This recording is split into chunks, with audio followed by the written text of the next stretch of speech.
There is a moment, somewhere in the early run of regular show, where Mordecai is standing on the lawn of the park, and a version of himself from the future steps out of a glowing tear in the air to tell him not to do the thing he is about to do. The strangest part of that scene is not the time travel. It is the way nobody around him reacts as if anything important has happened. A future self walks into the present, hands over a warning, and the show keeps going as if this is a Tuesday. Regular show does that constantly. It hides some of the strangest, most unstable, most quietly contradictory ideas in animation underneath the costume of a slacker comedy about two friends who do not want to mow the lawn. Tonight on Velvo, we are going through every paradox the show ever wrote. The time loops, the wishes, the coma worlds, the duplicates, the rules of death the show keeps breaking, the cosmic twins, and the finale that ends with a man giving up his own existence so that the universe can survive him. So get comfortable, turn the lights down, and if you have not subscribed yet, it really does help us keep making these. We may as well start where the show first began lying to us about time, because regular show was warning you it would do this almost from the beginning. In an early episode, Mordecai and Rigby are arguing over whose turn it is to use a video game console, and Rigby cheats by tampering with a clock to make it technically tomorrow, which under their rules means it is now his turn. It is an absurd setup, the kind of premise the show specializes in, an argument over chores that escalates into a literal manipulation of time, and almost immediately the world breaks. The clock does not just trick their schedule, it actually drags the day forward. The sun jerks across the sky. Their boss yells at them from a state of compressed exhaustion. And then a tall, bearded, weary version of Mordecai from the future falls into the present and tries to undo what they have done, because the timeline they have wrecked is the one he had to live through. That is the show's first paradox in its purest form. Future Mordecai exists only because the boys cheated time. If the boys uncheat time, future Mordecai never has to come back. If future Mordecai never comes back, he cannot warn them. If he cannot warn them, they will not undo it, and he will still be born from the broken timeline. The episode resolves it the way regular show always will, by having the characters simply choose to do the right thing, and trusting that the universe will sort itself out. But the engine underneath is the classic grandfather paradox, the loop that requires its own end in order to begin. What makes this paradox quietly remarkable is how comfortable the show is with it. There is no narration explaining the rules of time travel. There is no scientist character laying out a theory. The boys just accept that an older version of one of them is here, and they listen to him, and they fix it. The show is teaching you very early that in this universe, time is something you can argue with, and time will argue back. Future Mordecai is not a one-off joke either. He keeps reappearing across the series in different forms, in different beards, in different states of regret, every time the show wants to remind you that the present has consequences. Every time he turns up, he carries the same look, the look of someone who has lived through everything that has not happened yet, and he never gets to tell us the details. We only get to see the weight of them on his face. That is the way regular show treats time travel in general. It cares less about the rules than it cares about the regret. You meet your future self when you have already done the thing you should not have done. You meet your past self when there is no way to fix it anymore. The paradox is never just mechanical. It is always personal. And then there is the small detail that the version of Mordecai we meet from the future is not a cool older Mordecai. He is not richer, he is not wiser in some triumphant way. He is haunted. He looks like he has lost something. The show implies, without ever saying it directly, that the version of himself Mordecai grows into is the version who carried the consequences of every shortcut he ever took. Read this way, the entire series is a quiet argument between the two of them, between the Mordecai who keeps trying to skip the work and the Mordecai who keeps showing up to say it was not worth it. The paradox is not the plot device. The paradox is the moral. You cannot warn yourself out of becoming the person you are going to be, because the warning is part of how you became that person.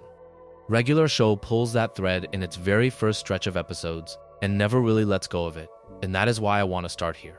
Almost every other paradox in the series is downstream of this one. The next layer down is the paradox of getting what you want, and the show invents an object for that almost immediately. In the very first episode of the series, the boys discover a small electronic keyboard, the kind of toy you might find in a thrift store, and they learn that if you play a particular phrase on it, you can speak a wish into the air, and the universe will grant it. The show treats this as the most casual thing in the world, the kind of magical object you would find in a cartoon. But the writers immediately start using it to break the rules of cause and effect. The boys wish for things that should not be possible, and the wishes come true in ways that should not be possible, and then the world has to deal with the consequences of having wished them. What is interesting is that the keyboard does not warp the wisher, it warps the world. If you wish for a sandwich appears, but the timeline now contains a sandwich that came from nowhere, and the universe has to absorb that. The show does not labor this point, but it does build on it for years, returning to the keyboard whenever it needs to remind the audience that magic in this universe is not really magic, it is debt. You can borrow against reality, but reality eventually wants to be paid back. A trick with the wish paradoxes is that the wisher rarely wishes for the right thing.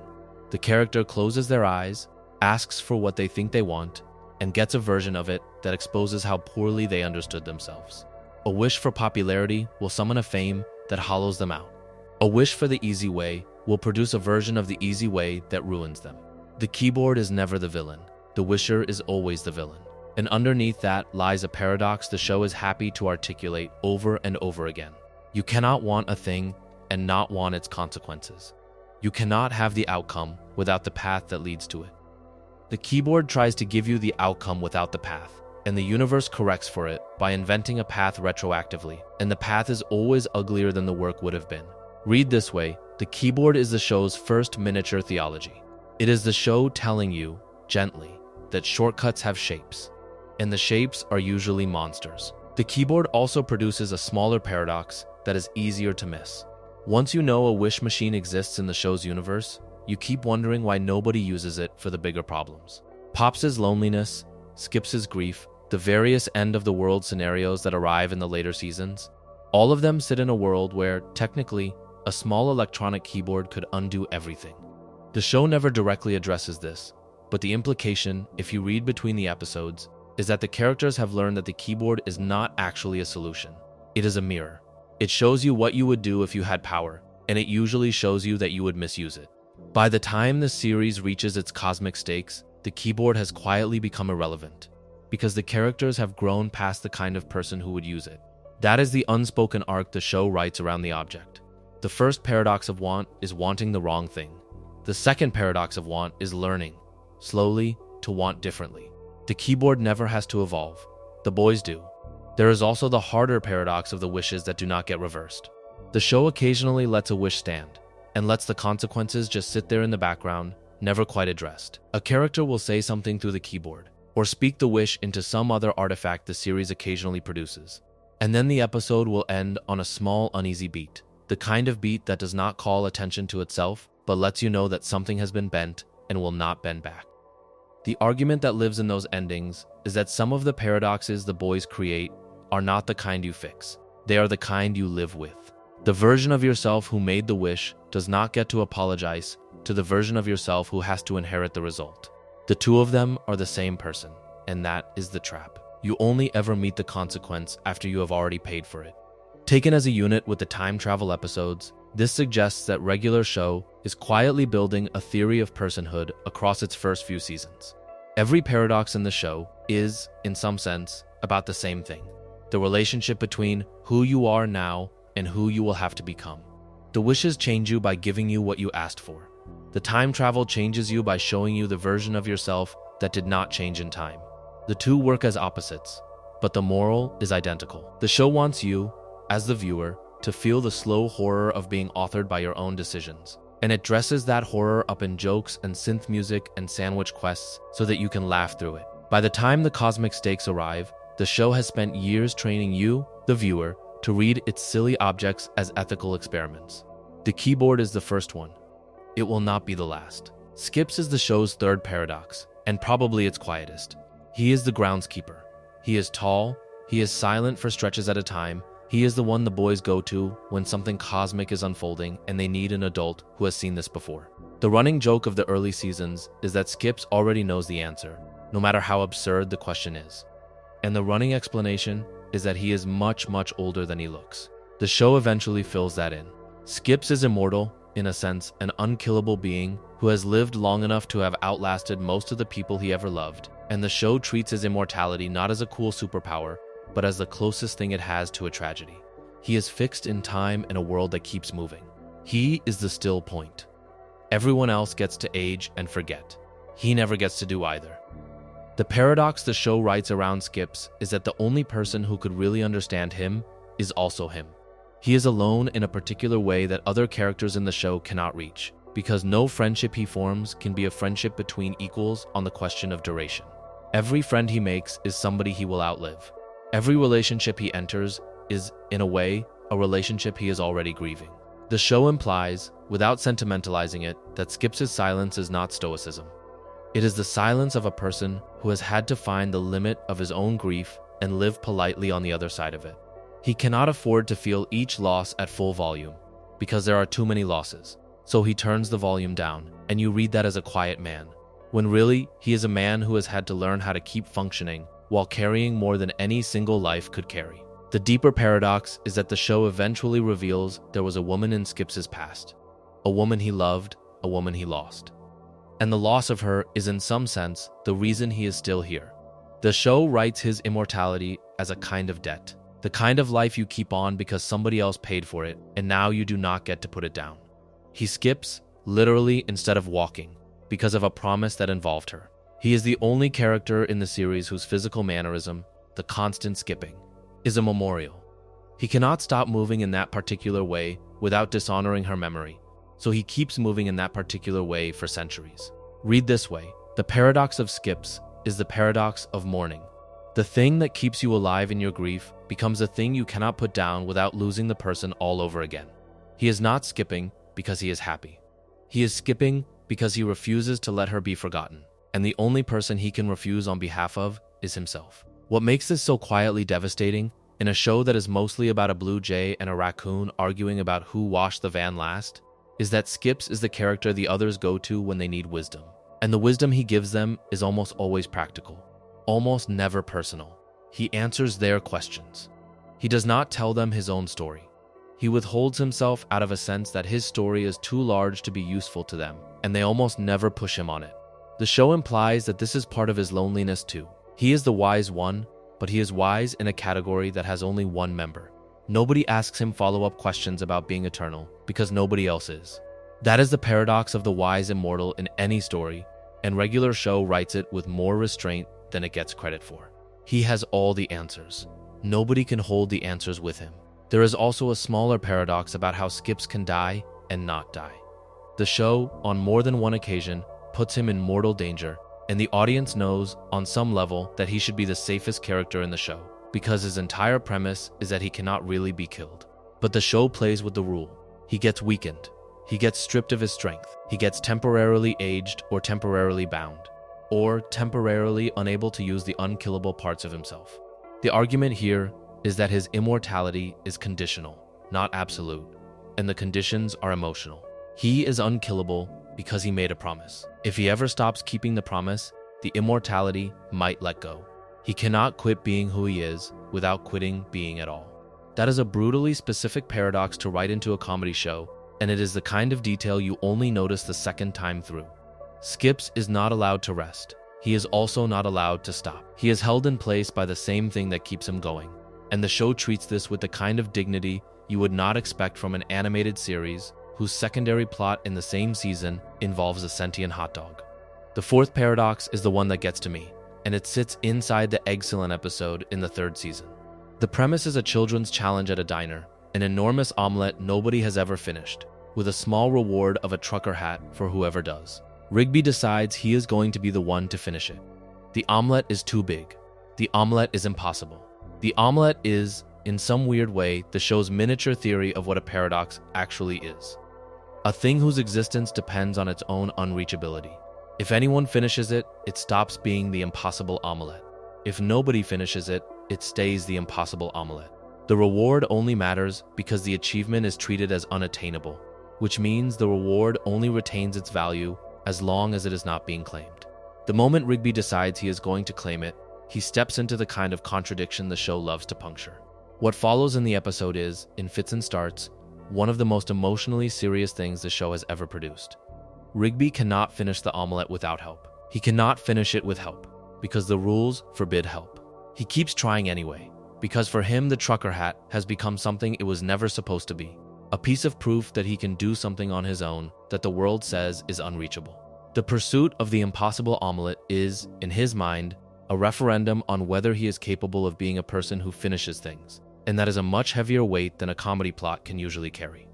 The show acknowledges this by letting the episode shift in tone, by letting the color drain out of the second act, by letting Rigby slip into a coma and travel through a small interior dream space where he has to choose, on his own, whether to come back.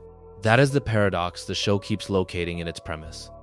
The pursuit of the impossible thing reveals what you would actually be willing to die for, and you are usually surprised by the answer.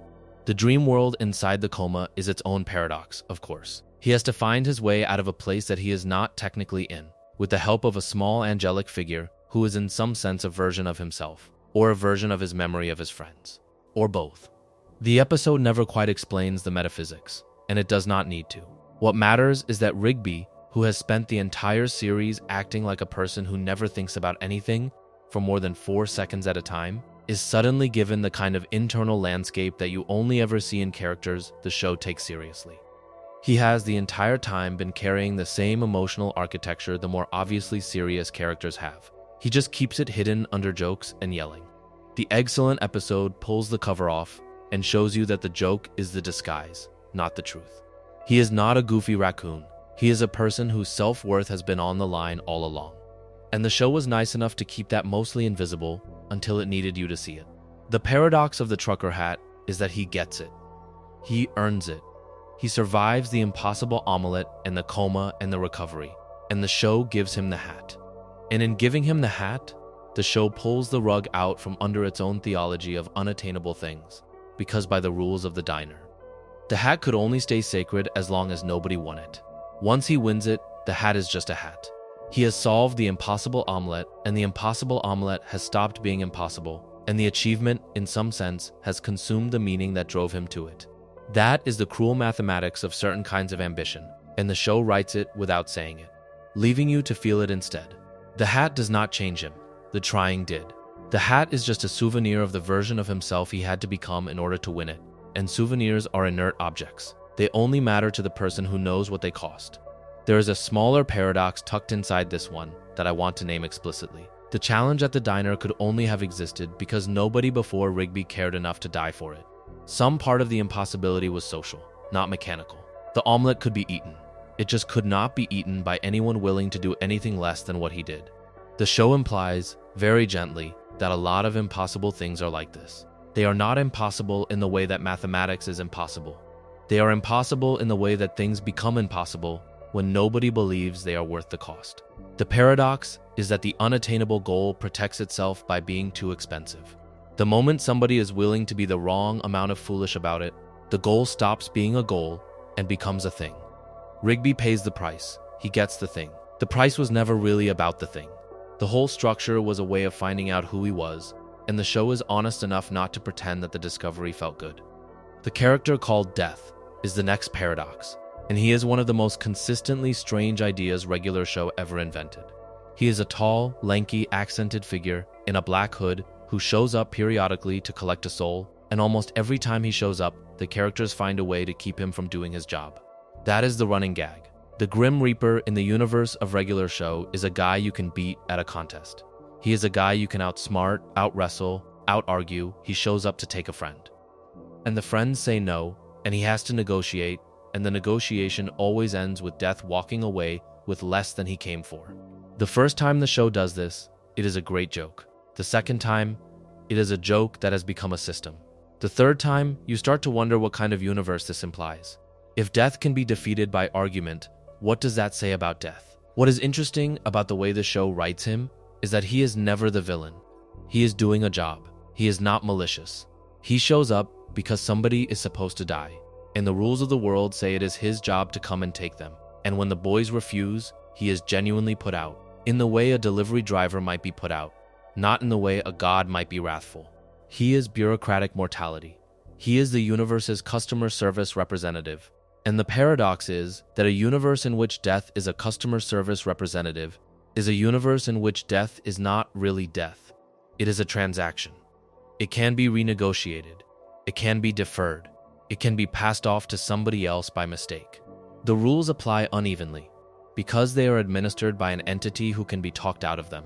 and an entity who can be talked out of them is not actually administering rules. He is administering a vibe. Read this way. The paradox of death in regular show is the paradox of mortality in a sitcom universe. The show wants death to feel weighty, because weight is what makes the stakes real.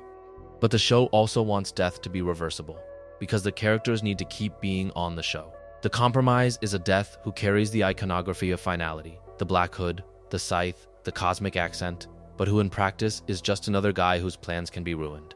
The argument the show is making, when you look at it across the seasons, is that mortality in this universe is administered by someone who can be persuaded, which means that mortality in this universe is administered by relationship. The reason the boys can keep cheating death is that they are willing to fight for each other, and the universe is willing to honor that fight more than it is willing to honor its own rules. That is a very specific theology, and it shows up in almost every conflict the show ever stages. The paradox sharpens when you consider that Death has a family. He has, by the show's own accounting, a wife and a son, an entire domestic life that exists somewhere outside the visible map of the park. He is a father. He is, in his own way, a husband. The Grim Reaper goes home from his job and has problems with his kid, and the show plays this for comedy, but it has consequences. If Death can be a father, Death can lose a child. If Death can lose a child, Death can grieve. If Death can grieve, then Death itself is something that can be mourned by Death, which collapses the entire concept into a loop the show is happy to let you sit with. The Grim Reaper has feelings about loss. The Grim Reaper has somebody he would not want to take. That is the show admitting, sideways, that mortality is not really external to anybody, not even the personification of it. There is the additional layer of the show occasionally letting characters die anyway. Not in the central cast. The central cast is mostly safe, but in the margins. In the cosmic episodes. In the moments when the show wants to remind you that the rules can also be enforced. People do die in regular show. Versions of characters die. Side characters die. The universe is not infinitely permissive. The paradox is that the same Death who can be beaten in a wrestling contest is also the Death who, in the right episode, is unstoppable. The rule is not consistent. It is dramatic. He loses when the show wants him to lose. He wins when the show needs him to win. That sounds like a writing convenience, and it is, but it also turns out to be a coherent theology if you look at it as the show telling you that death in this universe is administered narratively. It comes for the characters it needs to come for, and it spares the characters it needs to spare. That is, when you think about it, the actual experience of being a person watching mortality from the outside. It feels like a story that is being written rather than a process being applied. The last layer of the death paradox is that the show eventually has to deal with what it means to defeat death so many times. Late in the series, the cosmic stakes get cosmic enough that the regular Death is no longer the threat. The threat moves above his pay grade. There are villains the show puts up against the boys, for whom Death himself is also a possible victim. And then suddenly, the friendly bureaucrat in the hood becomes an ally, because the universe is being threatened in a way that even mortality finds offensive. The paradox there is that death and survival, in a fight for everything, end up on the same side, because both of them depend on there continuing to be a world for there to be life and death within. That is a fundamentally weird idea, and the show smuggles it in under jokes about scythes and contests. You almost do not notice that you have watched a children's cartoon argue, in passing. That death is on the side of life, when life is in danger. The paradox of the Grim Reaper as a friend, in the end, is that the universe is a thing he loves too. The park itself is a paradox, and this is the one that took me the longest to notice. On the surface, it is a small suburban green space with a house in the middle, a coffee shop nearby, a gumball machine, a snack bar, a few weathered structures, and a series of paths that always seem to take the boys exactly where the plot needs them. But over the course of the run, the park is shown to contain more than any small park could plausibly contain. There are basements that should not exist. There are attics that should not be that tall. There are bowling alleys, arcades, doors that lead to other worlds. And at one point, an entire section of the park that turns out to be inside another section of the park. The park is, in some sense, a place that has more inside it than outside. It is bigger on the inside than it is on the outside, and the show never explains this directly. It just keeps adding rooms. The paradox here is that the park is shaped by the needs of the characters who live in it. Every time the boys need a place to be in trouble, the park provides one. Every time they need a portal to a different kind of trouble, the park has one of those too. The show plays this as a comedy of convenience. But if you take it seriously, it implies that the park is not really a place. It is more like a stage that responds to who is on it. The argument here is that the park is a kind of cooperative dream, a space that bends itself around whichever conflict the boys are currently working through. Read this way: the park is more like a soul than a setting. It contains, at any given moment, whatever the central characters need to be tested by, and it forgets about those rooms when they are done with them, because the rooms were only ever needed for the test. That is a quietly enormous idea, and the show never asks you to consider it directly, which is part of why it lands so softly. The cartoon trick of having a small house contain a giant ballroom is, in most shows, just a visual gag. In regular show, the trick happens often enough and with enough variety that you start to feel like the house is participating in the storytelling. The episode opens, the boys have a problem, and the house produces the room that fits the problem. Sometimes the room is a basement with an ancient evil in it. Sometimes the room is a closet with a board game in it. Sometimes the room is just an attic with a forgotten photograph in a box. The house always knows what you need it to be. That is closer to a haunted house than a normal house. But the show plays it as the opposite of haunted.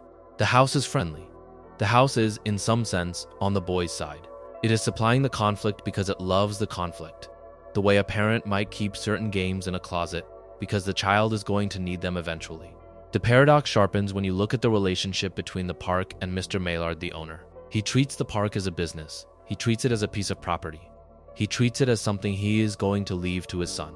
And yet every time the park is in cosmic danger, the park itself seems to be the thing that responds, more than its owner does. The owner is a man with a deed. The park is, in some larger sense, the place that has chosen the people who live in it. That is the kind of relationship the show writes between a setting and a story. The park hires the boys, technically, but the park, in the larger metaphysical sense, also keeps them. They do not leave. They cannot leave. Even when episodes try to write them out, they end up back at the park. And the park has always saved their place. The argument the show is making, very quietly, is that home is a place that wants you to stay, and the park is a particularly persuasive home. A smaller paradox here, and this is the one that I think the writer's room enjoyed most, is that the park is a place where everything that should be impossible is possible. But the boys still get in trouble for not raking the leaves. The cosmic and the mundane sit on top of each other without comment. There is a portal to another dimension under the gazebo, and somebody is going to have to clean the gazebo. There is an ancient evil sealed inside a snack machine, and somebody is going to have to refill the snack machine. The rules of work do not stop just because the rules of physics do. The boys can travel through time, but they still have to be on time for shift. They can defeat a god, but they will be lectured about it on Monday morning. That is a brutally specific joke, but it is also a worldview. The show is telling you that the supernatural does not exempt you from the everyday, and the everyday does not exempt you from the supernatural. And most of being a person is just learning to live with both of those things in the same week. The video game paradoxes are the next set, and they are some of the most fun the show has writing. Regular show, more than almost any of its peers, treats games and arcades as gateways. A character will sit down in front of a screen, and the screen will turn out to be a portal. A character will buy a cartridge, and the cartridge will turn out to be a curse. A character will challenge another character to a fictional video game, and the contest will spill out of the screen and into the world. The show does this often enough that you start to read the arcade and the living room as the same kind of space, both of them places where the line between the player and the game can break. The argument the show is making when it stages these episodes is that play is a state in which reality is unstable. The act of playing is the act of letting your imagination be the engine of what happens. And if your imagination is strong enough, the universe might agree to follow along. The first paradox the show writes into this is the paradox of the lost game. There is a recurring idea in the series of a game so old, or so cursed, or so dangerous, that nobody has been able to finish it, and the only people willing to try are the boys. The structure mirrors the impossible omelette. The game protects its meaning by being unbeatable. The moment somebody beats it, the game stops being the unbeaten game. But the games in regular show go further than the omelette, because the games are also active. They want to win. The cartridge does not want to be finished. The arcade machine does not want to release the high score.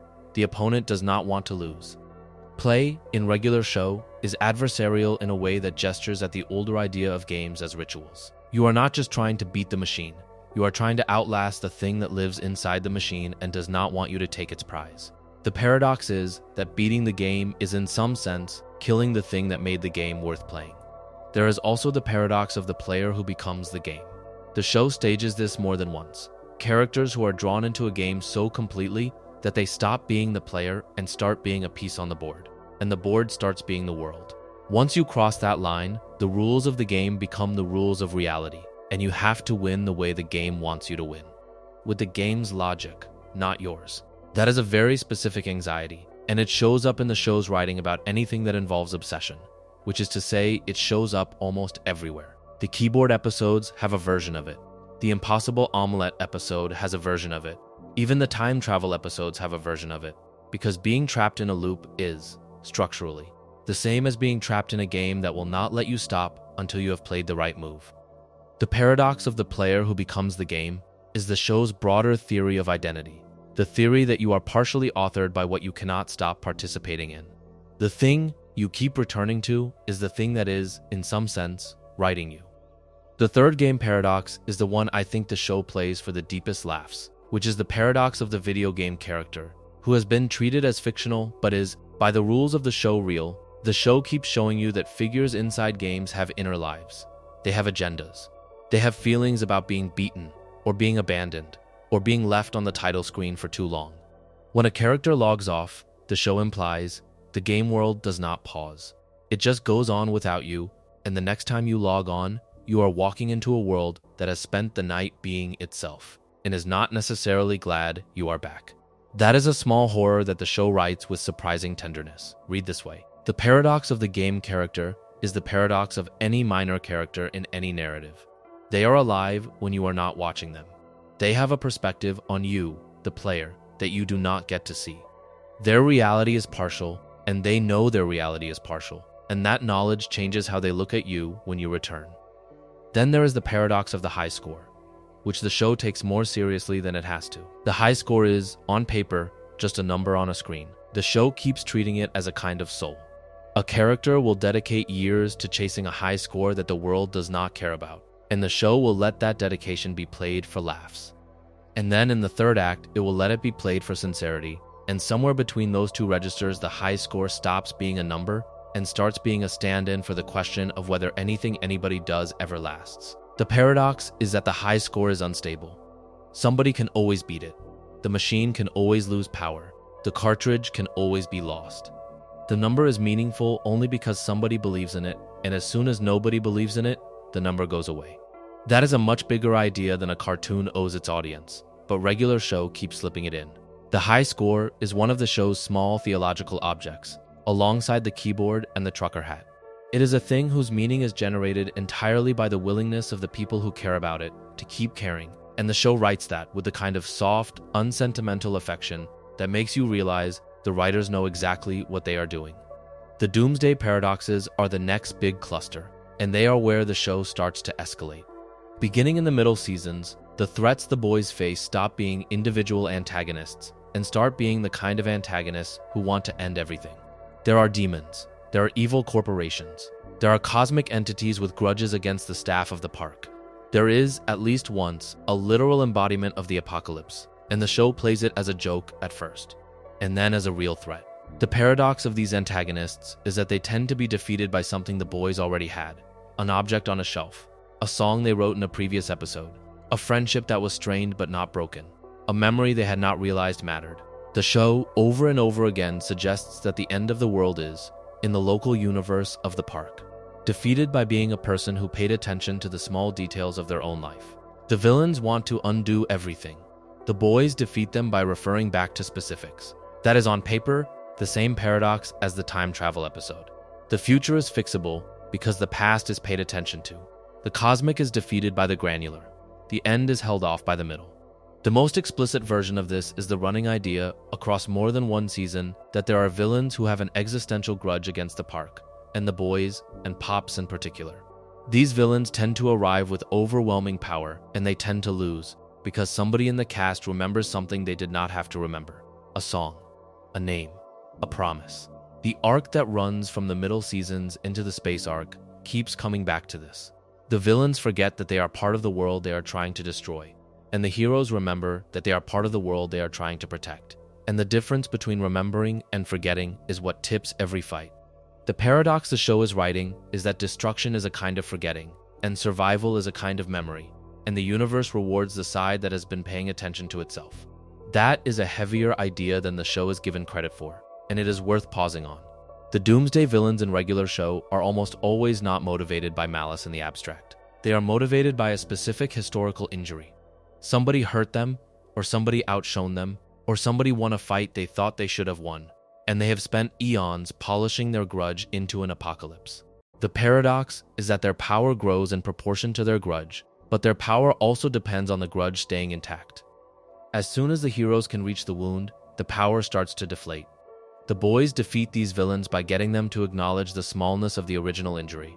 The whole apocalypse turns out to have been a feeling, and the feeling, when named, loses its leverage. That is the show telling you that the end of the world is almost always personal in this universe, and that the world is saved by being honest about whose feelings started the war. That is a remarkable thing to write into a cartoon, and the show does it more than once. Future Mordecai deserves more time than we have given him so far, because he is not just a single character. He is a whole category. Across the run of the series, the show keeps producing different versions of Mordecai from different points in the future. Sometimes from timelines that have already gone wrong, sometimes from timelines that are about to, sometimes from timelines the show never bothers to explain in detail. He shows up bearded, he shows up bandaged, he shows up wearing the kind of expression that you only get from having survived something that is not going to be undone. The cumulative effect of all these future Mordecais is that the show is, very quietly, building a museum of bad futures, each one corresponding to a small decision the present Mordecai might be about to make wrong. The paradox is that as the audience, we get to see all these futures, but the present Mordecai mostly does not. He gets one warning at a time, from one version of himself at a time, and he has to decide which warning to take seriously. What makes this layered is that the show plays with the question of whether future Mordecai is reliable. He is, after all, a version of the same character who in the present is making bad decisions. There is no reason to assume that a future version of a bad decision maker has become a good decision maker. He might just be a bad decision maker who is older. The show occasionally lets this play out, lets future Mordecai be wrong, lets him offer advice that present Mordecai should not have taken. And then the boys have to undo the consequences of having listened to a future they trusted too quickly. That is a much more sophisticated paradox than the usual time travel premise. The usual time travel premise is that the future knows more than the present. Regular show is saying that the future knows different things than the present, but not necessarily better things. Sometimes the future is just an older version of being wrong. You still have to think for yourself, even when the person telling you what to do is technically you. The other layer of the future Mordecai paradox is the question of which future Mordecai he is supposed to become. The show, by its end, has produced enough variants that the present Mordecai has, in effect, been visited by a small congress of different fates. The argument the show is making by stacking these is that nobody has one future. You have a fan of possible futures, and the one that wins is the one that gets the most decisions to land on its side. The paradox is that all the future Mordecais are, in some sense, real, because the show has shown them to us. And the show does not lie about what it shows. They each exist in their own branch. They each are the actual man Mordecai might become down their own road. The choice between them is happening in the present, every time he picks one thing over another, and the only one who gets to choose is him. There is a smaller, more personal paradox tucked inside this. Future Mordecai is almost always alone when he shows up. He is rarely accompanied by a future Rigby. He is rarely accompanied by anyone. Whatever future he is from, it is a future in which he, the older Mordecai, ended up being the one who came back across time on his own. And that says something about the version of him you are looking at. He is a man whose friends are either still in their own present or have, for some reason, not come with him. The implication is small but heavy. The older you get, the more alone the cosmic problems become. The friendships are still real. They are just not in the same room anymore. Future Mordecai always carries the look of somebody who has to do a heroic thing without the help he is used to having, and the show writes that as a real cost of getting older. That is the paradox of growing up that the show keeps coming back to. The hero you become can do more on his own than the boy you were, but more on his own is, also, alone. The time-saving arc that runs through the middle seasons is the next paradox, and it is one of the longer ones the show ever runs. The show at one point introduces the idea of a father time figure, an entity that personifies the running of time itself.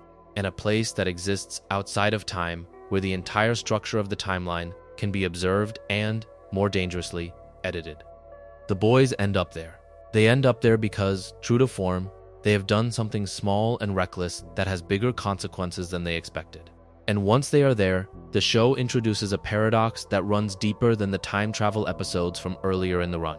If time can be edited from the outside, what counts as time? If there is a place where past, present, and future are all visible at once, what does it mean to live in any one of them? The show does not answer these questions directly, but it stages them as a series of crises. And the crises pile up into a portrait of a universe in which the line between the timeline and the place above the timeline is much thinner than it should be. The paradox here is that once you have access to the place above the timeline, you cannot fully come back. You have seen too much. You know now that the present you are sitting in is one of many presents, and that fact will follow you around even when you are back at work mowing the lawn. The boys come back from that arc, and the show goes back to its usual rhythms. But there is a quiet undertone after this stretch that the audience may pick up on, even if the writers never name it. The boys know that the future is not fixed. They know that time can be reached into. They know, in some sense, that the universe is more flexible than the universe usually pretends to be. And that knowledge changes them in small ways that the show writes very subtly in the next few seasons. They take fewer of their problems for granted. They start treating their lives, very slightly, as something they can shape. The paradox is that having visited the place above time makes the present heavier, not lighter, because you know now that the present is the only place where anything actually gets decided. The Father Time figure himself is a paradox in miniature. He is, the show implies, the maintenance worker of the timeline. He is responsible for the smooth running of cause and effect. And yet, like every other figure of cosmic authority in the show, he is shown to be a guy. He has a face. He has opinions. He gets tired.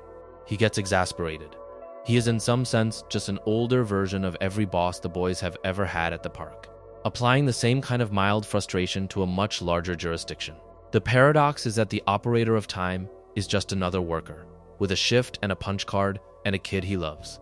That is the same theological move the show makes with death, and it is consistent. The universe in regular show is run by working people. There is nobody at the top who is not, in some way, on the clock. Nobody is a pure god. Everybody has somebody they answer to, somebody they have to keep their hours for, and somewhere a manager who is going to be disappointed if they cannot keep the lights on. That is a quietly working class cosmology, and the show writes it without comment, but it is everywhere if you look for it. Pops Maillard is the largest paradox the show ever writes, and his existence is the secret weight under most of the later seasons, even before the show explains it. From the first season onward, he is presented as a strange, lollipop-headed gentleman with an old-fashioned manner of speech, a tendency toward childlike enthusiasm, and a kindness that is so total it borders on the unsettling. He is also presented as the son of the park's owner, which means that, in the official version of the world, he is a human being who simply happens to look like an enormous lollipop. The audience accepts this in the way the audience accepts many things in early cartoons. It is a cartoon. He looks like a lollipop. Move on. But the show, over the course of its run, slowly builds toward a different explanation, and the eventual explanation reveals that almost everything we assumed about Pops was wrong, and that the figure we have been watching all along has been carrying a much larger story than the show could afford to tell us up front. The eventual reveal is that Pops is not, in any biological sense, the son of his father. He is from elsewhere. He is, in the show's late mythology, one of two cosmic beings born from a kind of celestial origin, and the other one of those beings is his exact opposite, an entity called Antipops, who looks like him in mirror, behaves like him in mirror, and exists for the express purpose of canceling him. The show frames their existence in a binary, two halves of a single phenomenon, two beings who are bound to come into contact and to resolve their conflict in a way that ends one of them. The paradox of Pops in the full version of his story is that he is an entire personality grown around a function he did not choose. He is kindness because the universe needed kindness. The universe needed kindness because there is also cruelty. He cannot fully be himself without there also being a him-shaped enemy. He is, in some sense, defined by the existence of the thing he is supposed to defeat. That is a heavy backstory to give to a character who, for most of the series, has been a slightly bewildered gentleman ordering soup. And the show does not hand it over all at once. It leaks the backstory in pieces, across multiple seasons, in episodes that on the surface look like ordinary cartoon adventures. By the time the audience has put the whole picture together, the audience has also accumulated years of memories of Pops as a person. A friend, a roommate, a soft-hearted adult who got upset when the boys did not eat their vegetables. The paradox the show is leveraging is that the cosmic and the personal have to live in the same character. When you find out that Pops is, in his secret history, one half of a cosmic binary, the version of him you are looking at is also still the man who threw a small party in your honor 2 seasons ago. You cannot stop seeing him as the man who threw the party. You also cannot unsee the new information. The 2 readings have to coexist, and they coexist in the show's framing because Pops himself has been carrying both readings the whole time. He has been a cosmic figure pretending, very gently, to be a slightly off person. He has been kind. He has not been kind because it is easy. He has been kind because the universe arranged for him to be the embodiment of kindness, and he is keeping the appointment. Anti-Pops is his shadow, and the paradox of the shadow is that the shadow cannot really exist on his own either. Anti-Pops, in the show's late framing, is fueled by Pops' existence the way a fire is fueled by air. If Pops were not here, Anti-Pops would not have anybody to be against. The 2 of them are locked in the kind of mutual dependence the show usually writes for friendships. Except in their case, it is mutual dependence as enmity. 2 opposites holding each other in place by hating each other across the universe. The paradox is that to be free of the conflict, one of them has to stop being. There is no peaceful settlement in their structure. Either Pops dies and Anti-Pops with him, or Anti-Pops dies and Pops with him. The conflict is binary in the most literal way. It cannot resolve to 1. It has to resolve to 0 or to both. That is the engine of the final arc, and the show writes toward it with surprising patience. The space arc, which takes the boys and the park into outer space for an extended stretch in the later seasons, is in many ways a slow build to the moment when Pops will finally have to confront the part of himself that the universe arranged for him to have to confront. The boys are tagging along on a cosmic story that has been about Pops the entire time, although the show, true to its rhythm, lets the boys think it is about them. The paradox is that for most of the run, Pops has been the support character in everybody else's story. He is the lovable old gentleman they help. By the time the show reveals what he has been carrying, you realize he was never really a side character. He was the center. He was just polite enough not to take up the space. There is something almost moving about how this is structured. The show, for years, lets Pops occupy the kind of role that, in another show, would be a punchline. He is fussy, he is naive, he is sweet to the point of being faintly ridiculous, and the world around him keeps treating him as background until the moment when it cannot. And then the show, very late in its run, reorients the universe around him and reveals that he has, the entire time, been the thing the cosmos was watching. That is a paradox of attention, in a way. The character the show seemed least invested in was, in the secret history of the show, the most important. The audience's attention had been correctly trained to love him. Even when the audience did not understand why, and by the time the explanation arrives, the love has already done its work. You feel for him in a way that you would not have if the explanation had come first. The show earned the reveal by withholding it. The cosmic binary is also a paradox about origin. The show implies that Pops and Anti-Pops were, in some sense, born of a shared celestial event that produced the 2 of them at the same instant. Read this way: they are not characters who happened to exist and then became opposites. They are opposites who happen to exist as characters. The universe, in the show's framing, has a tendency to manifest its tensions as people. Kindness and cruelty get faces. Hope and despair get heads. The cosmos in regular show is not abstract. It is dramatic. Every force in the universe wants to be a person, and the people who get to embody those forces have to deal with the weight of being more than themselves. Pops has been carrying that the entire run of the show, and the paradox is that the show, by not telling us, let him carry it without making us watch him strain. He never looked like a man under cosmic pressure. He looked like a man enjoying a sandwich. That is, in some sense, the show's argument about what it means to bear an impossible task gracefully. You do not advertise it. You just keep being kind, in public, until the moment when the universe asks you for more than that, and then you give it. The space arc spends most of its time letting the boys be the boys in a wider canvas. They are still themselves. They still argue about who took the last burrito. They still get distracted by tiny stakes.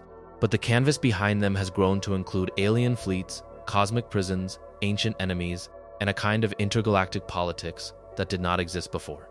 The paradox of the space arc is that the show, which has always been about a small park on Earth, expands the scope while keeping the cast the same. The same friends who used to argue about the lawn are now flying a transformed park through space, and the show treats this transition with very little fanfare. It just keeps going. The argument the show is making, by handling the escalation this way, is that the characters were always capable of the larger story. Their friendships could scale. Their voices could scale. The park itself could scale. The only thing that had to grow was the universe around them, and the universe was happy to oblige. There is also a paradox inside the act of moving the park. The park, which we discussed earlier as a space that has more inside it than outside, turns out to be capable of leaving its location entirely. The show in the space arc lifts the park off the ground, repurposes it as a spaceship, and sends it into the larger universe. The paradox is that the park as a place has been redefined as a vehicle. The home becomes the means of travel. The setting becomes the spaceship. That is the kind of move the show specializes in, the move that revises what you thought you understood about a fixed element of the world. You thought the park was a setting. The park, it turns out, was always a vehicle. It was just waiting for the right moment to leave Earth.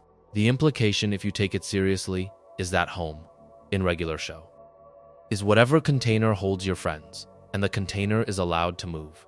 You can live in a spaceship that used to be a park. You can call the spaceship home. The argument is that home is portable, and the park has been packing up its own suitcase for years. The space arc also rewrites several of the boys' relationships in ways that the show pretends are casual, when in fact, they are loaded. The boys are forced to live on the park ship with characters they had previously only seen at work, and the audience watches their friendships rebuild under new pressures. The paradox is that the people you have known for years can become new again under conditions you did not expect. The show implies, gently, that intimacy is not just a function of time, it is a function of context. Two characters who knew each other casually for many seasons can, under the right cosmic emergency, find out things about each other that the casual context never would have produced. The arc uses the space setting as an excuse to push relationships further than the park setting could. That is, in some sense, why the show had to leave Earth. Earth was too comfortable. Out here, they cannot fall back on their old routines, and they have to be more honest with each other than they ever needed to be at work. There is a particular kind of relationship paradox the show writes for Mordecai during this stretch, and it is worth slowing down for, because it is one of the most carefully written threads in the series. Mordecai, throughout the run, has been the romantic character. He is the one who has feelings about a coffee shop barista. He is the one who agonizes about whether to ask somebody out. He is the one who, by the standards of a cartoon, is allowed to have an actual interior life around love. And the show has, over its run, paired him with more than one possible partner, and let those pairings exist with real weight, and then let them fade without making the fade feel like a failure of the show. The paradox of Mordecai's love life is that he is never quite right for any of the people he is paired with, but he is also never quite wrong. He is always trying. He is always paying attention. He is also always failing to be the version of himself that the relationship would need from him, and the show is honest about that failure in a way that most cartoon romances are not. The arc that runs from one relationship to the next, across the seasons, builds toward an idea that the show eventually states, in its quiet way, by the time of the space arc. Mordecai may never be ready to be the partner he wants to be, in the present he is in. The kind of person who could hold up the relationships he keeps almost holding up is the kind of person he is still slowly becoming. The paradox is that he is in love with versions of being a person that he himself has not yet earned, and the people he loves keep noticing this before he does. The show writes this without judgment. It does not tell you he is doing it wrong. It just lets you watch a person trying to love somebody from a version of himself that is not finished being built yet, and lets you feel how exhausting that is for everybody involved. That is a heavier thing to write than the show usually gets credit for, and it is the kind of thing that, in retrospect, makes the finale's choices land much harder than they would have without all this groundwork. The final battle, when it comes, is structured around the cosmic binary. The pops and anti-pops conflict the show has been building toward, and it is structured as a contest that cannot be won without somebody making a choice that ends everything they are. The paradox of the final battle is that there is no way to win it without sacrifice, and the only sacrifice that closes the loop is the one that erases the person who makes it. Pops has to be the one to make it. The show has been telling us that the whole time, even when we did not know it was telling us. Every kindness he ever offered has been a small payment against a debt the universe was always going to call in. When the moment arrives, the show stages it with a directness that is, for this show, surprising. Pops does what he has to do. The universe accepts it. The boys watch. The paradox underneath that paradox is that the universe accepts Pops' sacrifice, because Pops' sacrifice is, in some sense, the meaning of his existence in the first place. He was born to do this. The cosmos that produced him for this purpose. Read this way, the final battle is not a tragic accident. It is the conclusion of a story that has been running since before the show began. Pops is not a victim. He is a person whose life had a shape, and the shape included this ending. And he met the ending with the same gentleness he met everything else. The paradox of that gentleness is that it makes the moment bigger.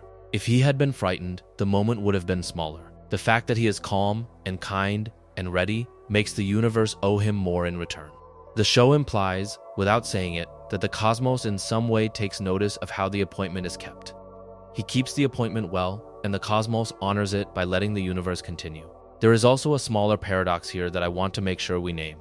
The boys do not save Pops. They cannot. The whole point of the final battle is that this fight was never theirs. They have been the supporting cast in a story about him, even though they were the leads of the show. The show, in its last beats, gently rotates the camera off them and onto him, and lets them be the witnesses they always were. That is the kind of move that should hurt, and it does hurt, but it also makes sense of the run. Mordecai and Rigby's job, the entire time, was not to save the universe. Their job was to keep Pops feeling at home in the universe long enough for him to be able to do what he had to do. They are the company he kept while he was getting ready. That is a beautiful job description, and the show writes it as a beautiful job description. But it is also a quietly painful one, because the people they were keeping company turn out to be the people they have to lose. The paradox is that the friendship the show centered for years is, in the end, a friendship in the service of somebody else's larger story. And the boys are okay with that, because they were the kind of friends who would be. The time skip after the finale is the next paradox, and it is one of the most unusual choices the show ever makes. After the cosmic conflict is resolved, the show does not just end, it jumps. It moves forward an enormous amount of in-universe time, and shows us the cast as older versions of themselves, scattered across new lives, doing new things, still in touch, but not in the same room. The paradox here is that a show about characters who never seem to age, who never seem to grow up, who lived in a kind of perpetual mid-20s slacker present, suddenly forces them through years of unseen growth, and then shows you the outcome without letting you watch the work. Mordecai is older. Rigby is older. Margaret and Eileen and the rest are older. They have lives. They have homes. They have, in some cases, children. The show ages them by decades in the span of an episode, and asks you to accept that the people you have been watching for years have, off-screen, become these new people. That is a paradox of narrative honesty. On one hand, the time skip is generous. It tells you that your beloved characters survived. They got the lives they were trying to build. It rewards you for caring about them by letting you see the payoff. On the other hand, the time skip is brutal. It tells you that the version of the characters you fell in love with is in some sense gone. The slacker Mordecai you knew is not coming back. The Rigby you knew is not coming back. They have been replaced by adults who carry traces of the slackers they used to be, but the traces are not the same as the originals. The show is asking you to grieve the version of them you knew, even while it is showing you that the new version is okay. That is a much harder ask than most shows are willing to make of their audience, and regular show makes it without flinching. The paradox sharpens when you notice that the time skip is, in a way, the show telling you what growing up actually feels like. You do not get to watch yourself become an adult.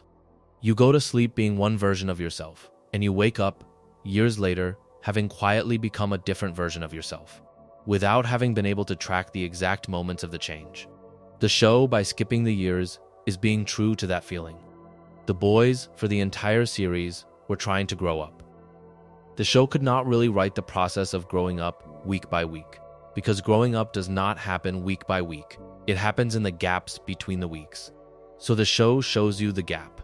It shows you the chunk of life it could not narrate in the form of an ellipsis, and lets the older characters carry the weight of everything you did not see. The paradox is that the most honest thing the show could do about growing up was to refuse to show you most of it. There is also a smaller paradox inside the time skip that I want to make sure we name. The friendships, when we see them after the skip, are still real. The boys are still in each other's lives. They still know each other. They still love each other. But the texture is different. They do not see each other every day. They do not live in the same house. They have moved into the kind of friendship that adults have with each other, the kind that is mostly maintained at a distance, with effort, across whatever lives the friends have built. The show is honest about this in a way that is rare. It does not pretend that the friendship has stayed the same. It does not pretend that adult friendship is just a continuation of childhood friendship by other means. It admits, gently, that the kind of intimacy you have with the people you grew up with becomes something else once you have grown up. The paradox is that the friendship is the same, and not the same. Simultaneously, you can love the same person across the change. The change is still real. The paradox of the older Mordecai, in particular, is a quiet one.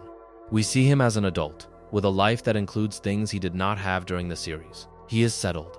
He is, in his way, content. He is the kind of man who the younger versions of himself would have hoped to become, and the show is generous enough to let you see him having become it.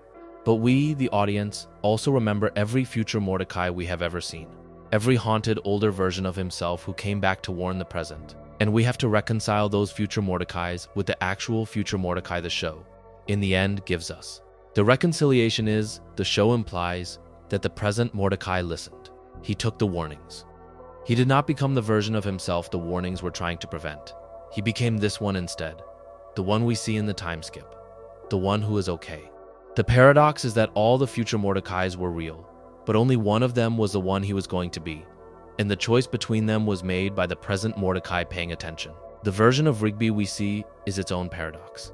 Rigby, throughout the series, has been the character who most refused to grow up. He has dropped out of school. He has avoided every responsibility. He has lied, cheated, slacked, and run from anything that looked like a future. By the time of the time skip, the show shows you that Rigby has, in the end, become something. He has built a life.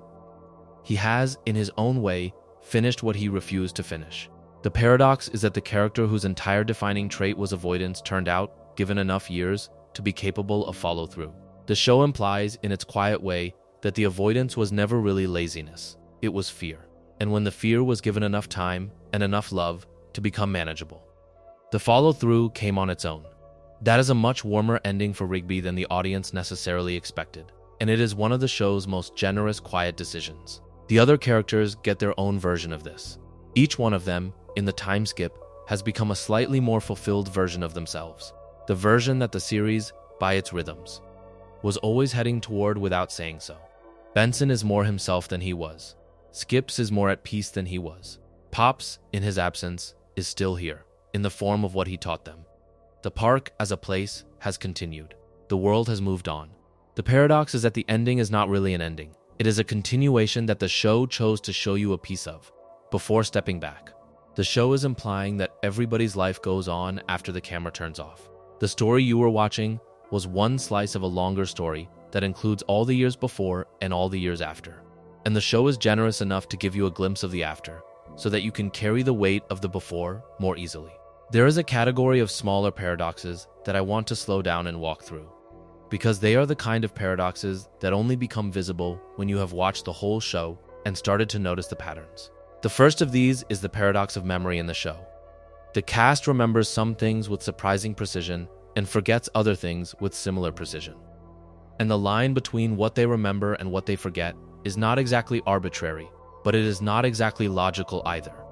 They remember conflicts that happened seasons ago when those conflicts become relevant. They forget conflicts that happened a single episode earlier when the next episode needs them to be friends again. The show is doing this for reasons of structure. A sitcom needs the characters to be roughly the same at the start of every episode. But the show is also, in its way, telling you something about how memory works in real life. You remember the things you keep needing to refer to. You forget the things that have stopped applying. The paradox is that the rhythms of forgetting are themselves a kind of memory. You only forget what you no longer need, and the things you keep are the things you have decided, often unconsciously, are still part of who you are. The second small paradox is the recurring presence of doubles. Regular show, over its run, produces a remarkable number of doppelgangers, alternate versions, parallel selves, and mirror duplicates of its central cast. Mordecai meets versions of himself. Rigby meets versions of himself. Skips, in his long life, encounters versions of people he used to know. The boys meet evil versions of their friends, kind versions of their enemies, and ordinary versions of their cosmic acquaintances. The paradox is that the show keeps insisting, by stacking these doubles, that everybody is a population. There is no single you. You are a collection of versions, only one of which you happen to be living, and the others are out there, in some sense, living the lives you did not take. The show implies, with these episodes, that the boundary between yourself and the other versions of yourself is thinner than you would like to admit. You are doing your best to be the version of yourself that you have chosen to be. You are also, all the time, accidentally being shaped by the versions of yourself you have chosen not to be. The doubles are the rejected drafts. They have feelings about being the rejected drafts. Sometimes they come back. The third small paradox is the paradox of the side characters who turn out to matter. The show is populated by background figures who, on their first appearance, seem to be nothing more than color. The man at the diner, the clerk at the store, the neighbor who shows up once and waves. Across the seasons, the show keeps reaching back into this population and pulling characters forward into larger stories. A character who seemed like a one-off becomes essential to a later arc. A face we glimpsed in a crowd becomes a friend, or a betrayer, or a key. The paradox is that the show keeps insisting that there are no minor characters in this universe. Anybody could turn out to be important.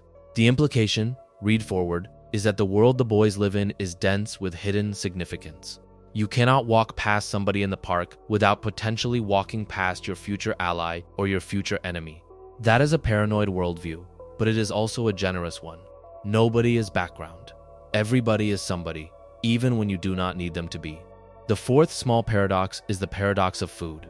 Regular show, more than almost any of its peers, treats food as a serious narrative engine. A bad sandwich kicks off an arc. A magical sandwich resolves an arc. A taco is the subject of an episode. A pizza is the subject of an episode. The cast eats, constantly, and what they eat shapes the universe around them. The paradox is that food in this show is both ordinary and cosmic at the same time. A burger is just a burger, except sometimes the burger is a cursed object, or a magical reward, or the consequence of having signed an agreement with a demon. The line between the everyday meal and the cosmic meal is, in regular show, very thin. The argument the show is making, by repeatedly putting food at the center of its plots, is that the ordinary acts of being a person, eating, drinking, sleeping, working, are not actually separate from the cosmic acts of being a person. They are continuous with them. You cannot be a character in a cosmic story while pretending the body parts of being a character are beneath your notice. You have to eat, and the eating is part of the story. The fifth small paradox is the paradox of the unfinished. The show is full of plots that by its end were never quite resolved, threads that went somewhere and stopped, hints that were dropped and not picked up, characters who appeared and were never explained. The paradox is that this can be read in two ways. On the one hand, it is just how a long-running show works. Not every idea gets to be developed. Not every plot gets to land. On the other hand, in the framing of the show itself, the unfinished plots are a kind of honesty. Life is full of plots that go somewhere and stop. People drift in and out. Mysteries do not always get explained. The show, by leaving these threads loose, is telling you that this is also what it feels like to live in a universe, even a cartoon one. You do not get to resolve everything. The plot that mattered to you in Season 2 might never get returned to. The character you loved might just stop appearing. The paradox is that the gaps are not failures. They are textures. They are the texture of a long life among many other people, where you cannot keep track of everything, and the things you cannot keep track of are not less real because you do not keep track of them. The sixth small paradox is the paradox of work. Mordecai and Rigby are employed for the entire run of the series. They are groundskeepers. They are paid presumably by the park. They have a boss. They have shifts. They are formally blue-collar workers in a setting that does not really care about labor issues. And yet the show, more than almost any of its peers, takes the structure of being a worker seriously. The boys hate work. They love each other. The way they hate work and the way they love each other are connected. The thing that makes work bearable is the company. The thing that makes the company sweet is that it is forged inside the boredom of work. The paradox is that the show is, in some sense, a workplace comedy about the kind of workplace that nobody would put in a workplace comedy. There is no glamour to what they do. The job is mostly raking and mowing and complaining. And yet the show insists that this is enough material for a cosmic epic, because the friendships forged here can hold up under cosmic weight. The argument is that the meaning of life is not found in the prestige of the job. It is found in the people you happen to be standing next to while the job is being done. Benson is the next paradox, and I have been holding him in reserve because he is in some ways the character it took me longest to read fairly.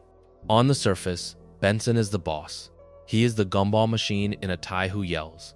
He is the antagonist of every workplace problem the boys cause. He is the reason they can never relax. The audience, in the early seasons, is invited to find his frustration funny. He gets red, he turns up the volume, he threatens to fire them.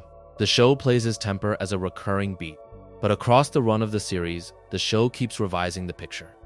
And by the end you understand that Benson has been carrying the entire time the weight of being the only person at the park who is professionally responsible for the consequences of what everybody else does. He is, structurally, the person whose job it is to be exhausted, because everybody else is the person whose job it is to cause the exhaustion.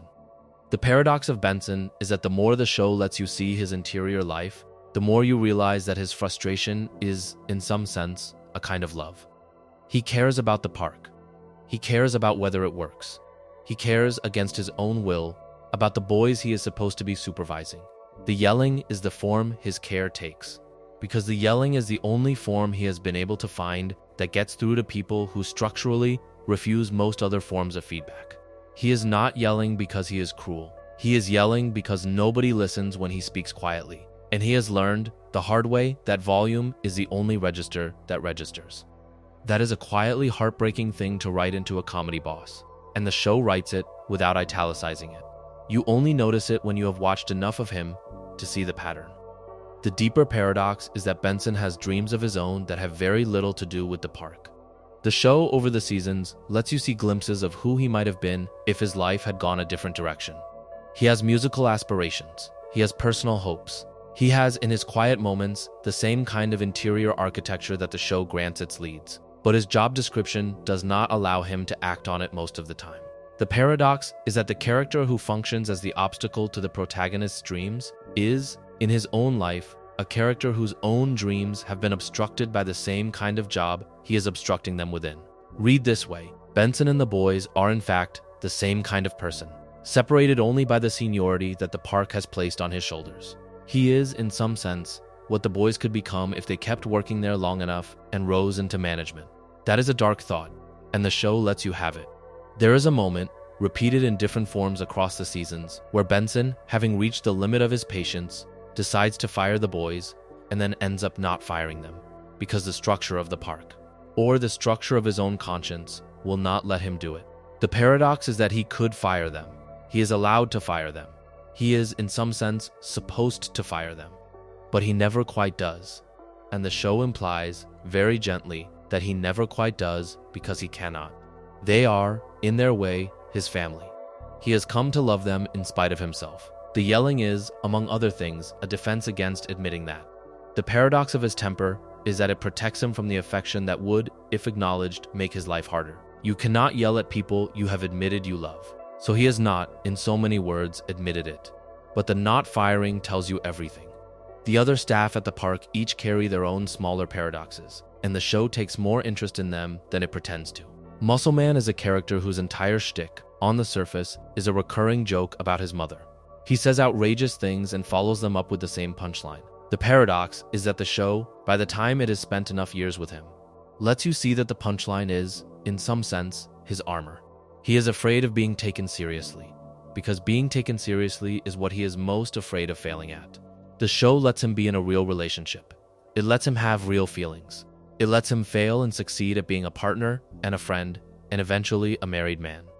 The paradox of Muscle Man is that the character who would have been written in a lesser show as pure punchline turns out to be the character whose emotional arc is among the most fully resolved by the end of the series.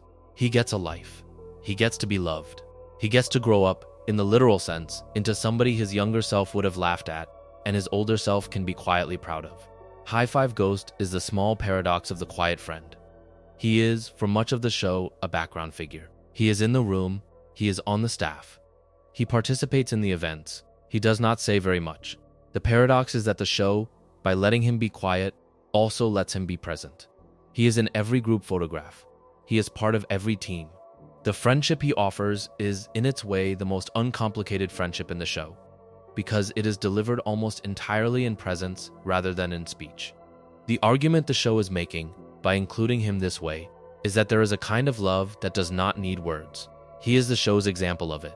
He is also, in his small ways, allowed to have his own romances, his own ambitions, his own moments of being the focus of an episode, and the show writes him in those moments with a sweetness that suggests the writers loved him much more than the runtime gave him space to express.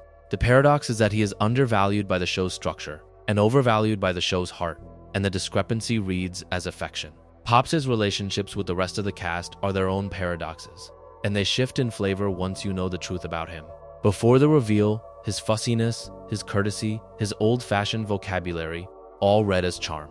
After the reveal, they read as a man trying to fit in a place where he is not really from, by being elaborately polite about everything. The paradox is that the kindness was always real, but the manner was also a costume.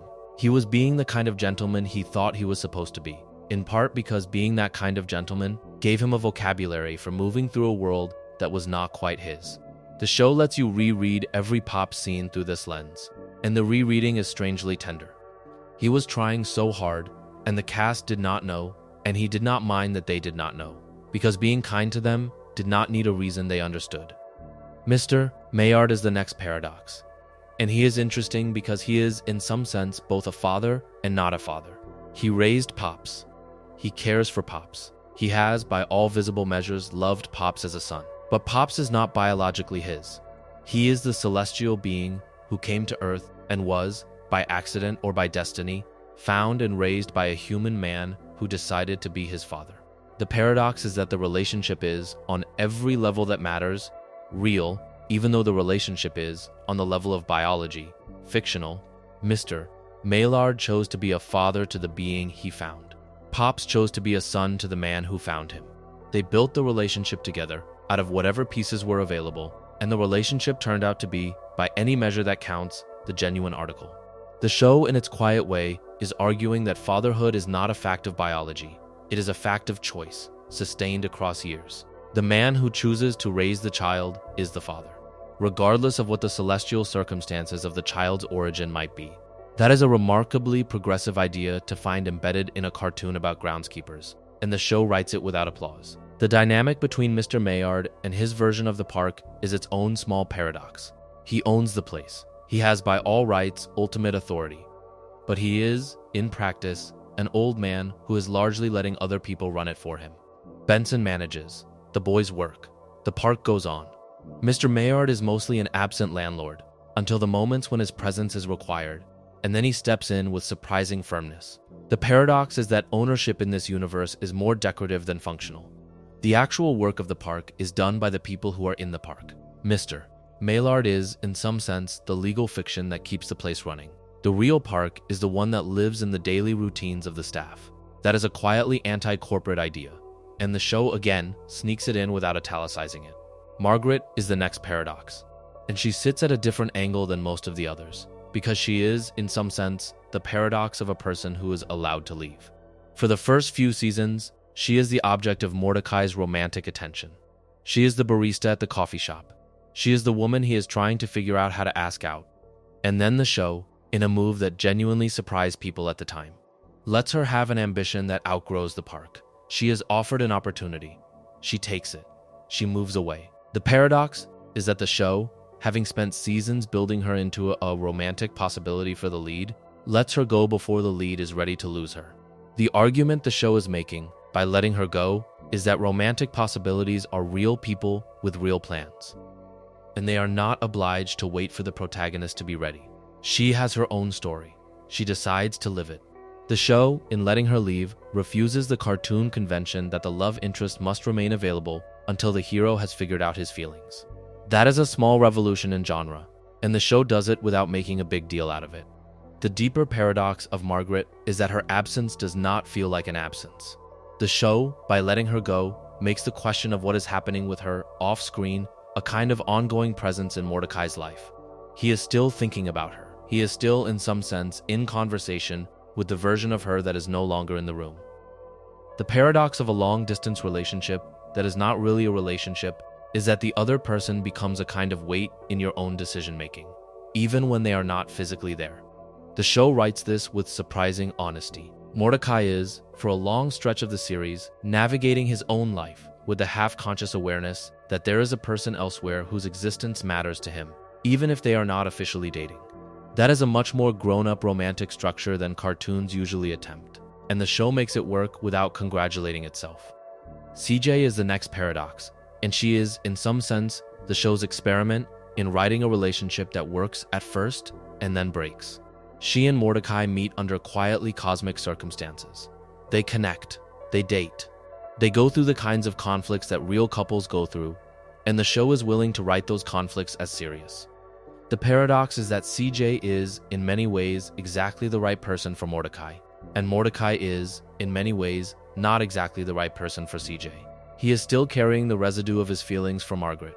He is still navigating the kind of unresolved attachment that does not announce itself as unresolved, but acts like it anyway.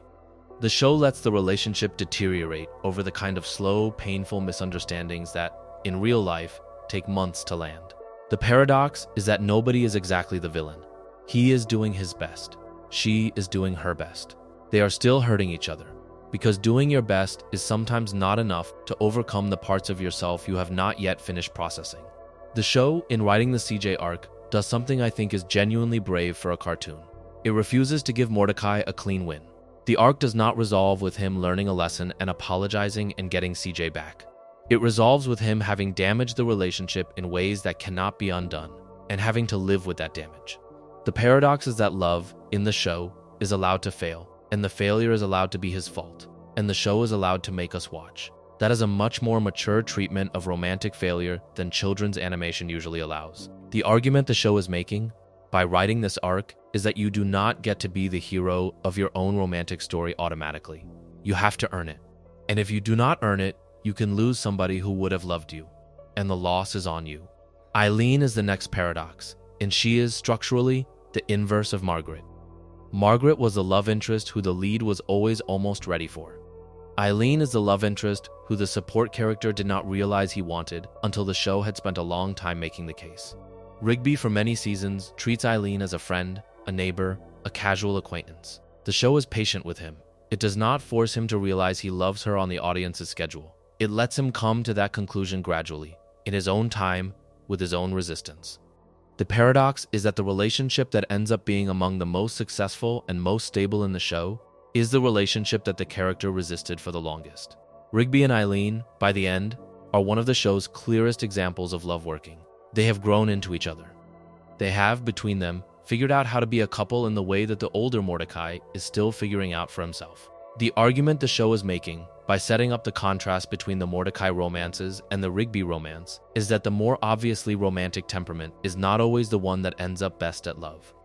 Mordecai, the dreamy one, the sensitive one, the one whose entire arc has been about being in love, ends up with a complicated romantic history that has not exactly delivered him to peace. Rigby, the slacker, the one who refused to take anything seriously, ends up with a simple romantic history that delivers him, slowly, to peace. The paradox is that taking love seriously can, in some hands, be a way of making love harder.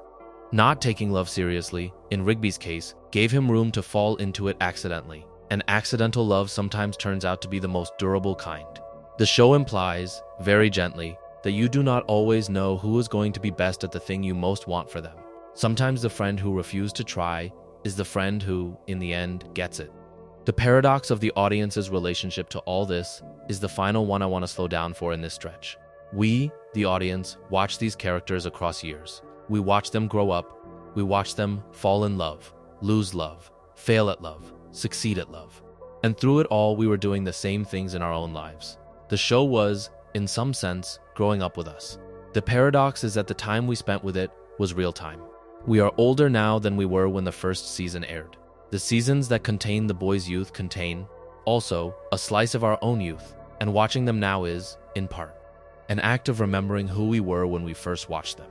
The show is, in this sense, a kind of mirror that has been getting older alongside us. The paradox of revisiting it is that the mirror has its memories too. The boys in the time skip are older than they were. We are also older than we were. The show, in its way, is asking us to grow up with it, and most of us, by now, have done so without meaning to. The time machine paradoxes are worth returning to, because the show writes more than one of them, and they do not all behave the same way. The early time travel episode established the rules of grandfather paradoxes, where a future self comes back to fix what the present is about to break. The later time travel episodes introduce a different kind of paradox, the paradox of overlapping selves. The boys, at one point, end up sharing a space with multiple past and future versions of themselves at the same time, and the show plays this for comedy at first, the chaos of a room full of duplicates. But the comedy quickly reveals a strangeness. If there are multiple versions of you in the same space, which one is the real you? The show, with characteristic looseness, decides that they are all real. They are all the same person, in different stages of being themselves, and they are all simultaneously authoring the version of themselves that everybody else will eventually be. The paradox is that identity does not survive the collision intact. The present Mordecai, the past Mordecai, and the future Mordecai in the same room are not really three of the same person. They are three different people who happen to share an origin. This is a much more disorienting paradox than the early time travel episodes, because it implies that the relationship between yourself and yourself across time is not actually continuous.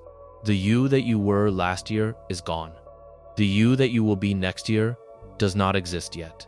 The you that you are right now is the only one of the three that has any agency, and even that agency is constrained by the decisions the past you already made. The show stages this in a goofy way, with too many bodies in one room and too much yelling, but the underlying argument is genuinely heavy.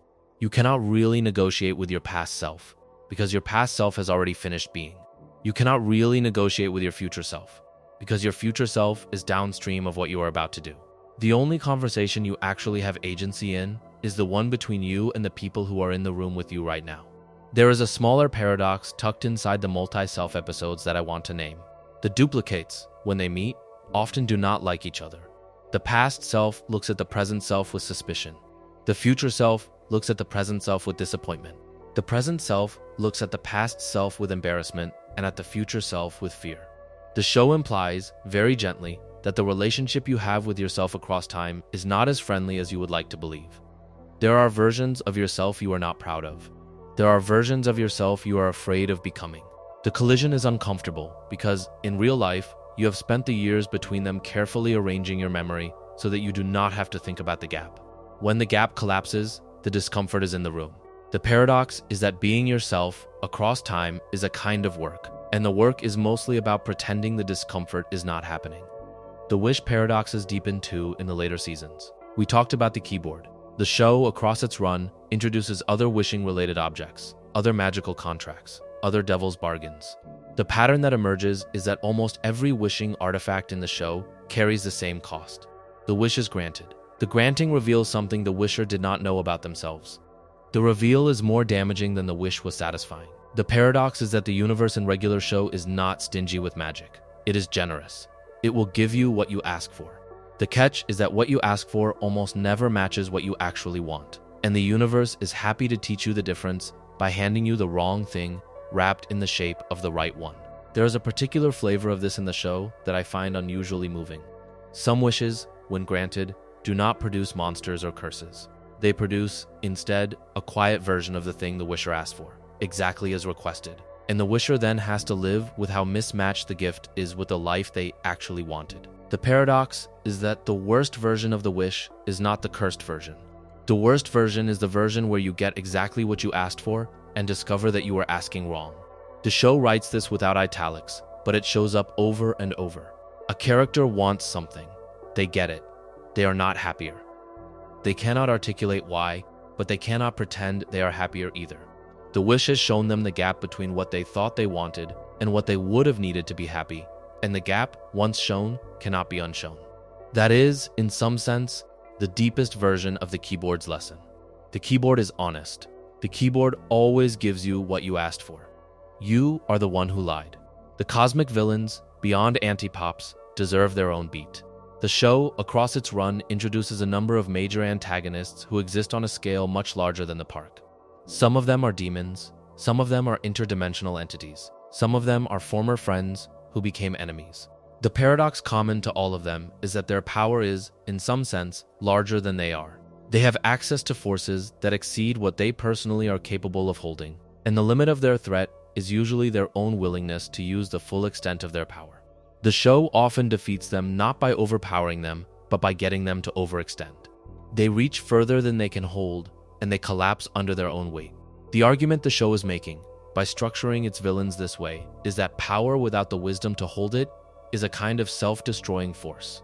The villains are dangerous because they are powerful. They lose because they are not wise enough to know when to stop being powerful. That is a quietly classical idea, and the show writes it without ever pretending it is being classical. The friendlier paradox, on the same scale, is that the show occasionally introduces cosmic beings who are not antagonistic, allies who come from outside the local universe, helpers who arrive at strategic moments and then leave. The paradox is that these cosmic allies almost always tell the boys, in one form or another, that the boys have to solve their own problems. The cosmic ally cannot intervene beyond a certain point. The cosmic ally can advise. The cosmic ally can encourage. The cosmic ally cannot actually do the work. The show, in writing these moments, is making a particular theological argument. Help in this universe is real. Help is available. Help has limits. The actual work is still yours. Nobody who matters is going to do it for you, because if somebody else did it for you, it would not be your work, and the universe is more interested in your work than in the work getting done. That is, when you think about it, a remarkably austere worldview for a children's show. The cosmic allies in regular show are not, in the end, going to rescue you. They are going to show up, look at you with affection, give you a hint, and then leave. And the work of saving the park, or the universe, or your own friendship, falls back to you. The paradox is that the cosmic scale of the threats does not actually change the moral structure of the response. The same skills that let the boys handle a bad shift at work, namely communication, persistence, care, and the willingness to forgive each other when things go wrong, are the skills that let them handle a cosmic emergency. The show is implying, all the way through, that there is no special set of cosmic skills. The local skills scale. The paradox of the song is one I have been holding back, because the show uses music in such a specific way that I want to give it its own moment. Across the run, music in regular show is more than soundtrack. Songs are, very often, the actual instruments of resolution. A villain is defeated by a song. A spell is broken by a song. A friendship is repaired by a song. The boys play in a band, and the band, at least occasionally, turns out to matter at scales that an amateur band has no business mattering at. The paradox is that art, in this universe, has power that the universe respects. A well-played song is a real-world force. It is not a metaphor for change. It causes change. On one level, this is just a show indulging its love of 1980s rock. And that is a real factor. The writers are clearly fond of a particular musical era, and the show uses that fondness to color its emotional palette. But on another level, the song as weapon recurring motif is the show telling you that performance is, in this universe, a serious metaphysical act. When the boys play, they are not just entertaining. They are, in some sense, casting. The paradox is that there is no clear line between the playful and the ritual. A song that the boys sang for fun in Season 1 might turn out to have saved the universe in Season 7, because the universe, the show implies, has been listening the whole time and it remembers what has been sung in its general direction. That is a strange theology. It is also a generous one. Everything you do that you make sincere ends up mattering somewhere. The drama with the band, across the series, is therefore not just a workplace subplot.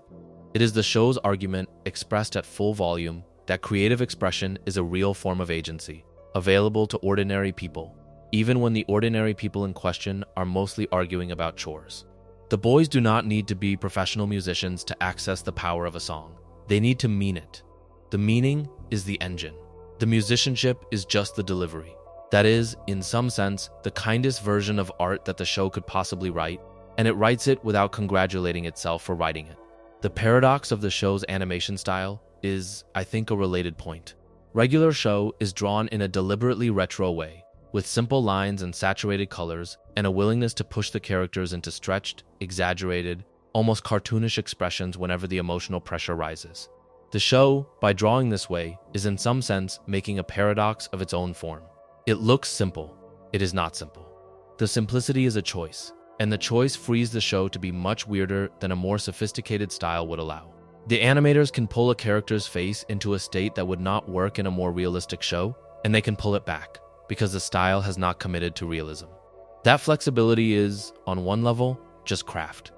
On another level, it is the show's argument about itself. It looks like a kid's cartoon. It is not, by definition, only a kid's cartoon. The form is not the content. Anything can be inside the form. The paradox of the music videos and the running gags within the show is also worth noting briefly. The show, throughout its run, returns to certain bits with a frequency that, in a lesser show, would just be lazy. The boys say a particular phrase. The boys do a particular dance. Muscle Man tells a particular joke. The paradox is that the repetition, far from making these bits stale, makes them weightier. The 50th time you hear a catchphrase is not the same as the first time. The 50th time, the catchphrase has accumulated all the other times. It is no longer just the joke. It is the history of the joke. The argument the show is making, by repeating itself this way, is that ritual is a kind of love. The thing you keep doing, with the people you keep doing it with, is the thing that eventually becomes what your friendship is made of. The catchphrase is not the friendship. The catchphrase is the proof of it. The paradox of the show's tone shifts is one I have been circling, so let me name it directly. Regular show is, on the surface, a comedy. It is funny, and it intends to be funny. It is also, when it wants to be, deeply sincere. And the show is willing to drop from a comic register to a sincere one within the space of a few seconds, and back again without warning. The paradox is that the tonal whiplash, which in a lesser show would feel like a failure of register control, here feels like a kind of honesty. Real life behaves this way. You can be laughing, and then, mid-laugh, remember something painful. You can be having a serious conversation, and then, mid-sentence, be derailed by something absurd. The show, by being willing to flip back and forth, is, in some sense, more faithful to the texture of being a person than a more tonally consistent show would be. That is a paradox of craft. The thing that looks like inconsistency turns out, on inspection, to be the show's most consistent commitment. The paradox of the show's relationship to its own conventions is another one. Regular show takes the rules of cartoon storytelling and bends them while still respecting them.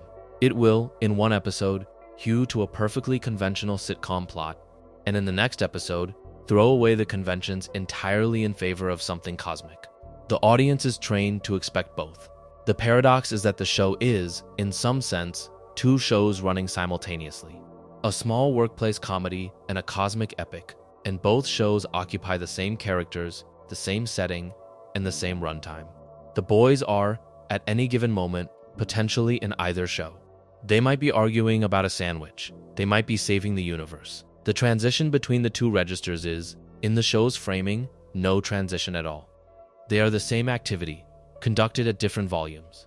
The argument the show is making, by collapsing the two genres into one, is that the difference between the everyday and the cosmic is in some sense made up.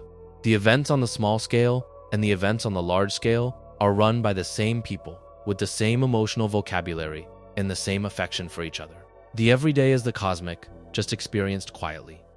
The cosmic is the everyday, just experienced loudly. The paradox of the spin-off material is a related point, and it is worth touching on. Regular show, as a franchise, eventually produced a feature film. And the feature film exists as its own paradox.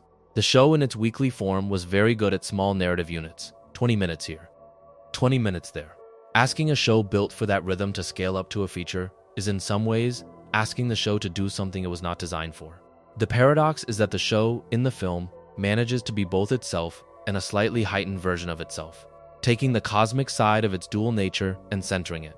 The result is a story that, in many ways, is a preview of the cosmic arcs that the show would later run as part of its main run. The film, watched in retrospect, looks like the writers experimenting with the larger scope they would eventually fold into the show itself.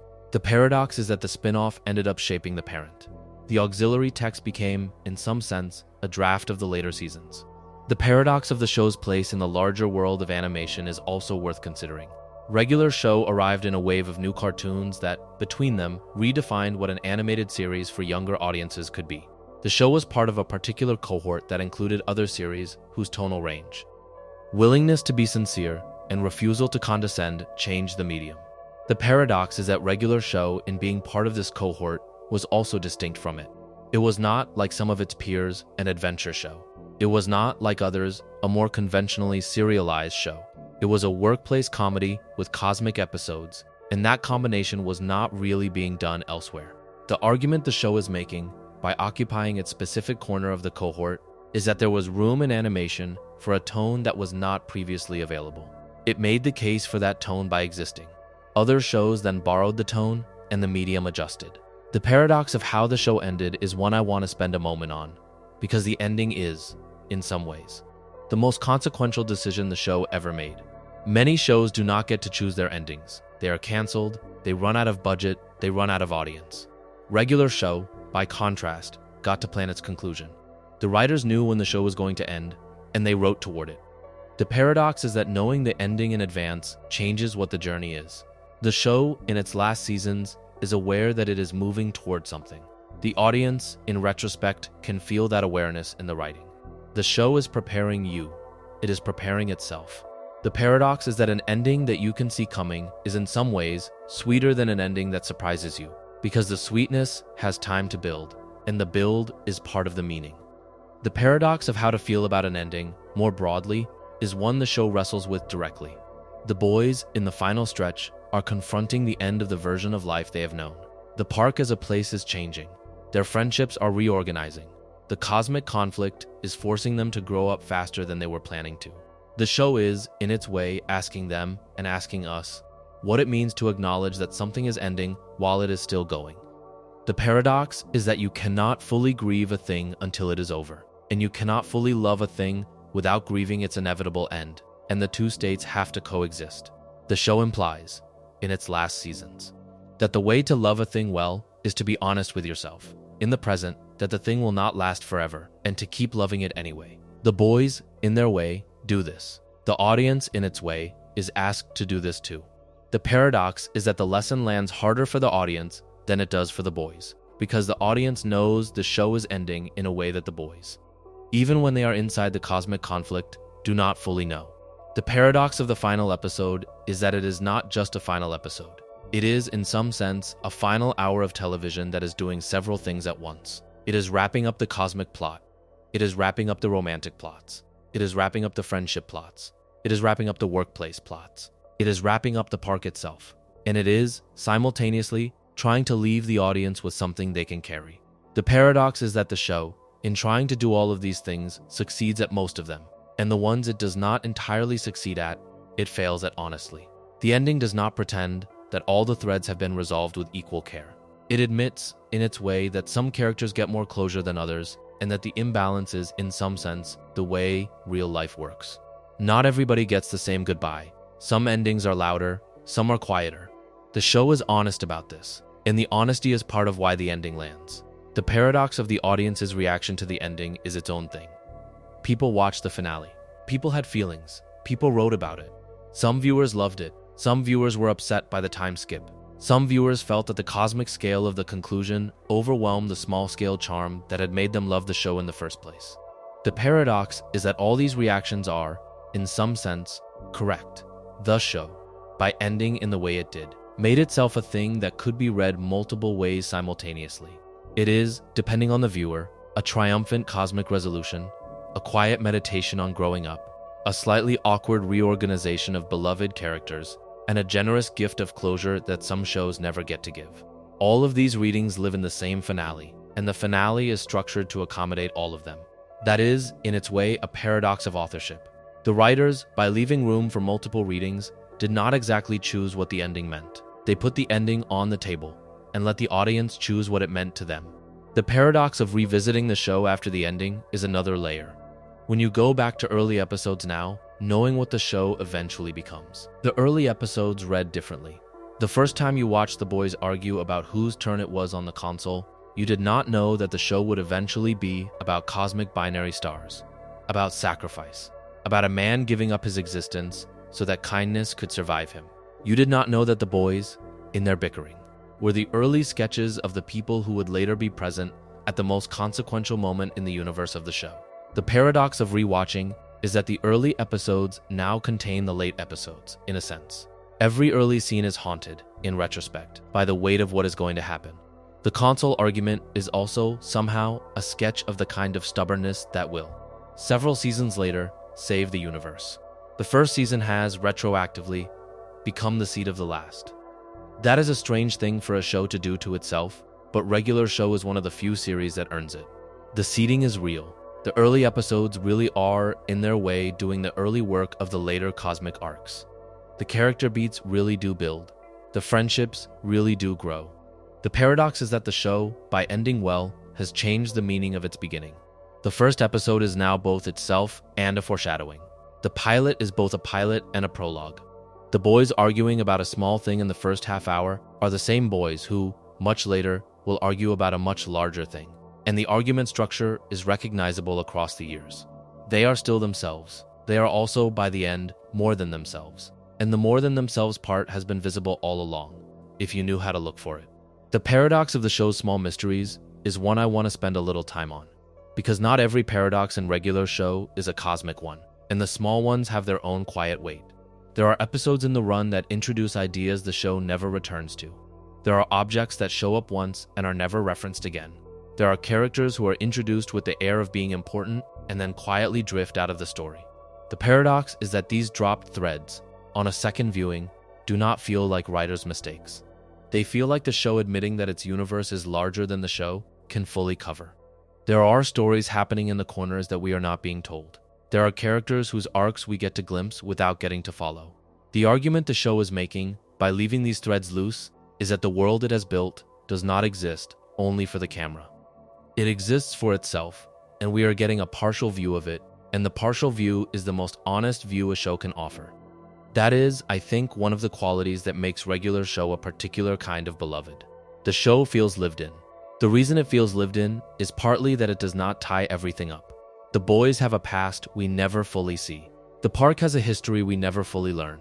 Skips has centuries of life we only get sketches of. Pops has a cosmic origin we only get the silhouette of. The paradox is that the things the show withholds are part of why what it shows feels weighty. If everything had been explained, the world would have felt smaller, because the world would have been defined by the explanations. Because the explanations are partial, the world feels larger than the show, and the show feels like a window into the larger world rather than the whole of it.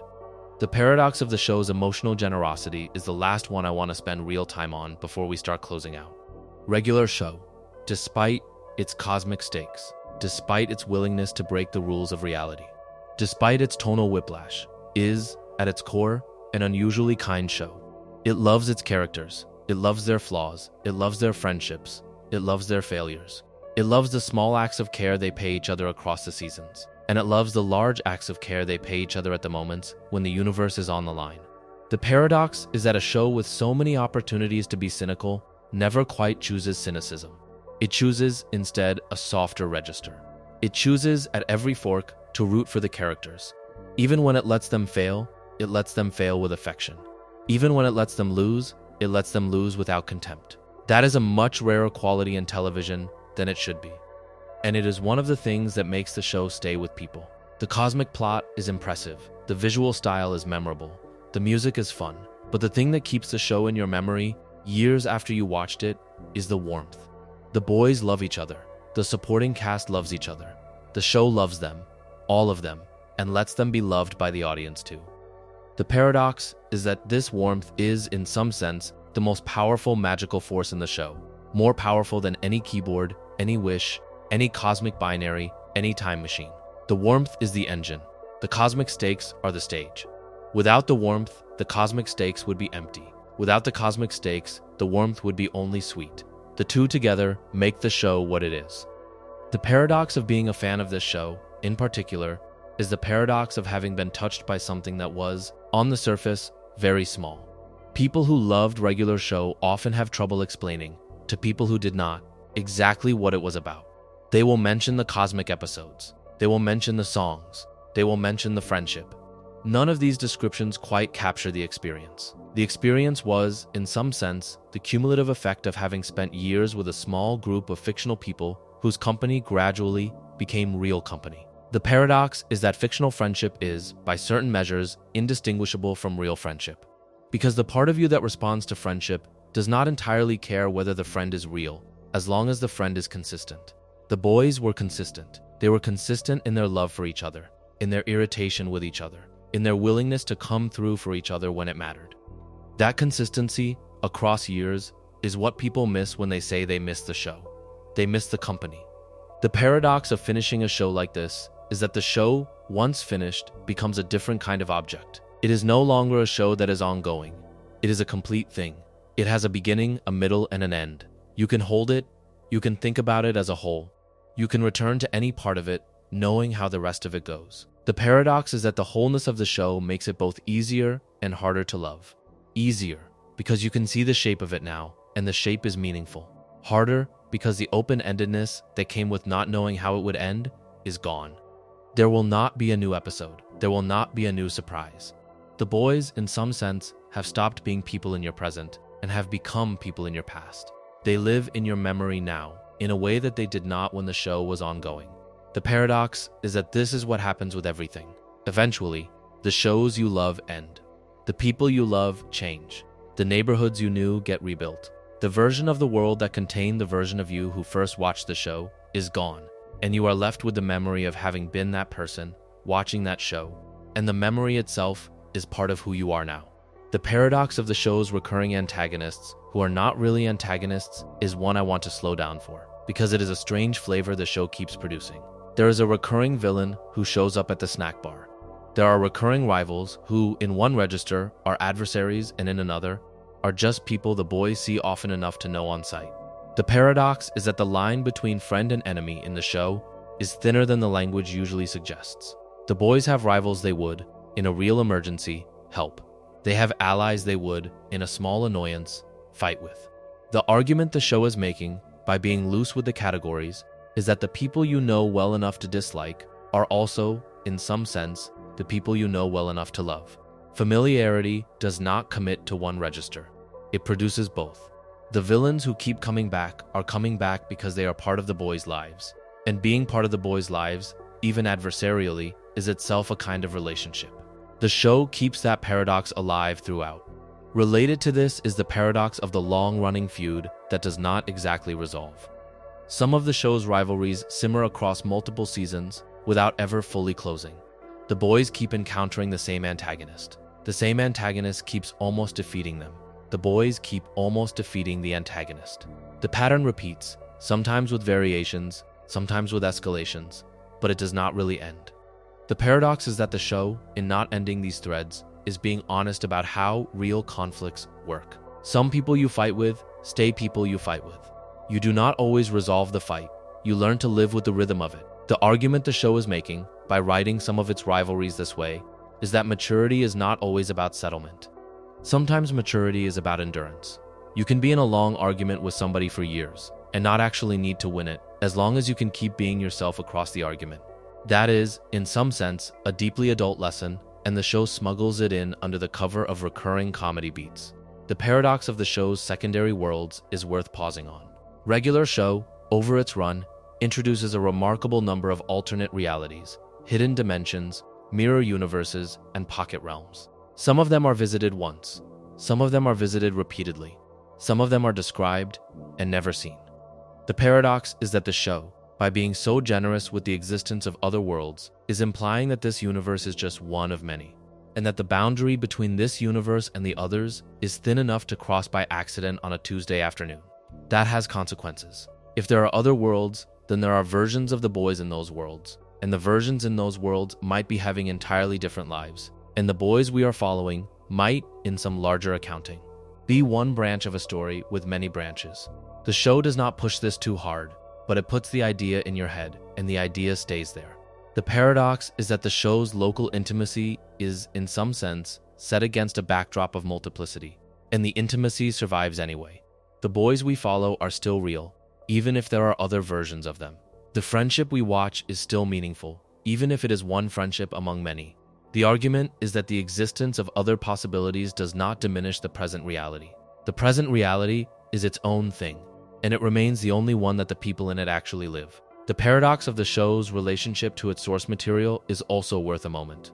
Regular show was, in some sense, an outgrowth of earlier short work by the same creator, and the show carries the DNA of those shorts in its rhythms. The paradox is that the source material was much shorter, much weirder, and much more abstract than the show ended up being. The show, by taking the seed of the shorts and growing them into a full series, transformed them. The paradox is that the transformation was not exactly a betrayal of the source. It was an extension of it. The strange, off-kilter quality of the shorts is still recognizable in the show, even when the show has grown around it. The argument is that the small, weird, original thing can become a much larger thing without losing what made it weird. The weirdness scales. The weirdness, in fact, is part of what gives the show its identity across years. The paradox of how the show treats its own scale is a recurring beat throughout. The boys in early episodes can be defeated by a hot dog. The boys in late episodes can defeat a cosmic god. The show somehow allows both of these registers to live in the same characters. The paradox is that the boys do not really change between the two scales. They are the same boys. They get more competent over the seasons, sure, but they do not, in some sense, become different people. The cosmic god is not defeated by an upgraded version of the boys. It is defeated by the same boys who the previous week lost a fight to a hot dog. The argument the show is making is that the scale of what you face does not have to scale your identity. You can be the same person in a hot dog fight and in a cosmic battle. The hot dog fight and the cosmic battle, while occurring at different volumes, are made of the same materials. The character who shows up in the small fight is the character who shows up in the big one. And what carries the character through both is the same set of attributes, which are mostly the willingness to keep trying and the willingness to be in it together. The paradox of the workplace, late in the show, deserves a brief return. By the end of the series, the boys' relationship to the park as a job is different from what it was at the beginning. They are still groundskeepers technically, but the park as a workplace has been through more than any workplace should have to go through. The boys have, on its grounds, fought gods, time-traveled, hosted alien fleets, and faced down personifications of cosmic forces. The park has in some sense been the setting for a kind of work that no employment contract could possibly cover. The paradox is that the job description never changes. The boys are still expected to rake the leaves and mow the lawn. The cosmic events have happened, and the cosmic events do not exempt them from the next shift. The argument is that work in this universe is permanent in a way that emergencies are not. The emergencies come and go. The lawn keeps growing, the shift keeps starting. You can have saved the universe last week and still be expected to clock in on Monday. That is, in its own way, a profound statement about the nature of ordinary life. The exceptional moments do not actually replace the routine moments. They sit on top of them. The paradox of being a person who works a job they do not love, but in a place they do love, is one the show writes with quiet expertise. The boys do not really love being groundskeepers. They love being together. The job is the structure that puts them together. The job is the excuse for the friendship. They would not, in some sense, have chosen to spend this much time with each other if the job had not required it. The paradox is that the unloved job has produced the loved friendship, and the loved friendship is what makes the unloved job worth showing up to. The show implies, very gently, that this is the truth of a lot of jobs. You do not love the work. You love the people the work has put you next to. The work is, in some sense, the architecture of the affection. Without the work, you would not have been in the same room with these people often enough to grow to love them. So the job, even though it is not fulfilling on its own, becomes part of what you have built with them. You cannot subtract the job without subtracting the friendship. That is a paradox of working life, and the show writes it without making a speech about it. The paradox of the show's optimism, finally, is the one that I keep coming back to. Regular show, despite its cosmic threats, despite its losses, despite its willingness to let characters fail at love and friendship and growing up, is, in the end, an optimistic show. It believes that people can change. It believes that friendships can hold. It believes that the universe is, on the whole, the kind of place where kindness wins. The paradox is that the show earns this optimism by also being willing to write the failures. The optimism is not naive. It is hard-won. It is the optimism of a show that has watched its characters mess up, and has watched them try to be better, and has watched them sometimes succeed and sometimes not, and has decided, on the basis of all that the trying is worth doing. That is a much more durable optimism than the easy kind. It is the optimism of somebody who has looked at the full picture and still come down on the side of hope. The paradox of returning to all of this in one sitting, the way we have been doing tonight, is that the paradoxes are not actually separate. They are pieces of a single design. The time travel paradoxes and the wish paradoxes and the death paradoxes and the cosmic paradoxes and the small paradoxes about memory and food and work and music are all in the end the same paradox written at different volumes. The paradox is that being a person, even an animated person, is itself an unstable proposition. You are required to act in the present, with limited information about the past, no information about the future, and a self that is, in some sense, partially fictional. You make choices. The choices change you. The changed you makes more choices. The chain runs, and somewhere down the chain there is a future you who is going to look back at the present and either approve or regret. You do not get to see them in advance, except in regular show, where occasionally you do, and the warning never quite lands the way you would expect. The paradox of all the paradoxes is that the show, by stacking them, is teaching the audience to notice the shape of being a person. The show is, in some sense, a long course in seeing yourself the way the cosmos sees you. The cosmos, in the show's framing, has eyes. It watches. It remembers. It does not exactly intervene, except in moments of cosmic crisis, but it pays attention. The argument the show is making, by writing the universe this way, is that the act of being noticed is, itself, a kind of meaning. Somewhere, even if you do not feel it, the universe is keeping track of what you are doing. And the universe is, on the whole, rooting for you. That is a deeply soothing idea to fall asleep to, and I think the show, in the end, knew that it was offering that as one of its gifts. The boys are noticed. The boys are loved. The boys are, by the end, given a future that the universe in some sense approved of. The paradox of how easy it is to fall in love with this show, in retrospect, is that the show never asked you to. It did not, in its writing, make a case for itself the way other shows make a case for themselves. It did not lecture you on its themes. It did not, in most episodes, advertise its depth.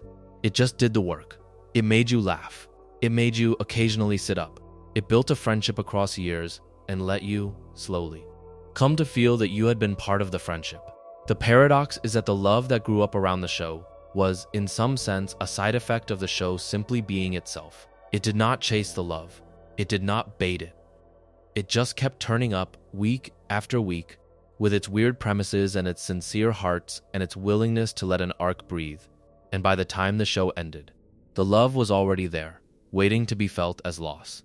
That is, in the end, the largest paradox of all. The show, in being completed, has become an object of grief. Not a sharp grief.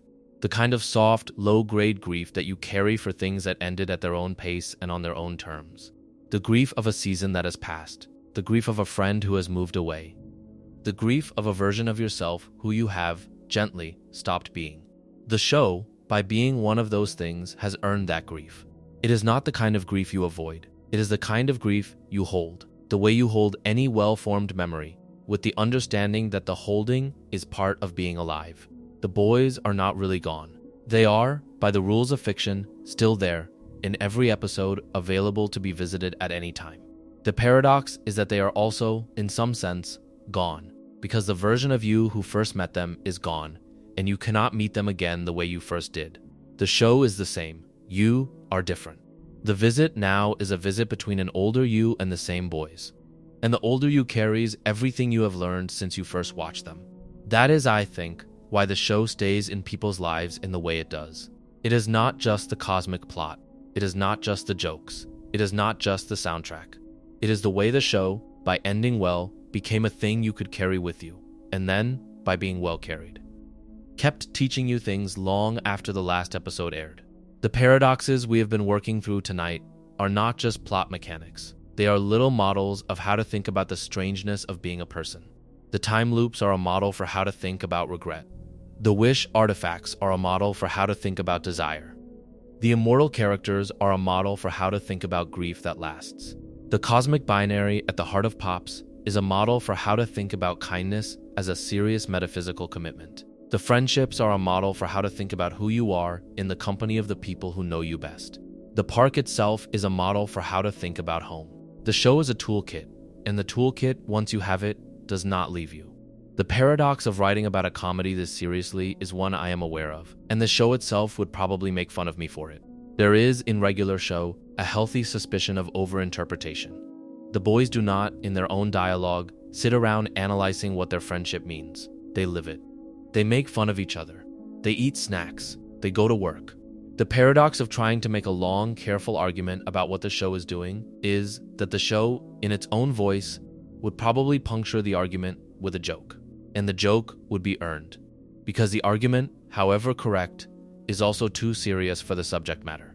In a way that the subject matter would never be too serious for itself. But the show, by being unserious about its own seriousness, has earned the right to be taken seriously by others. The paradox is that the lightness is part of what makes the depth possible.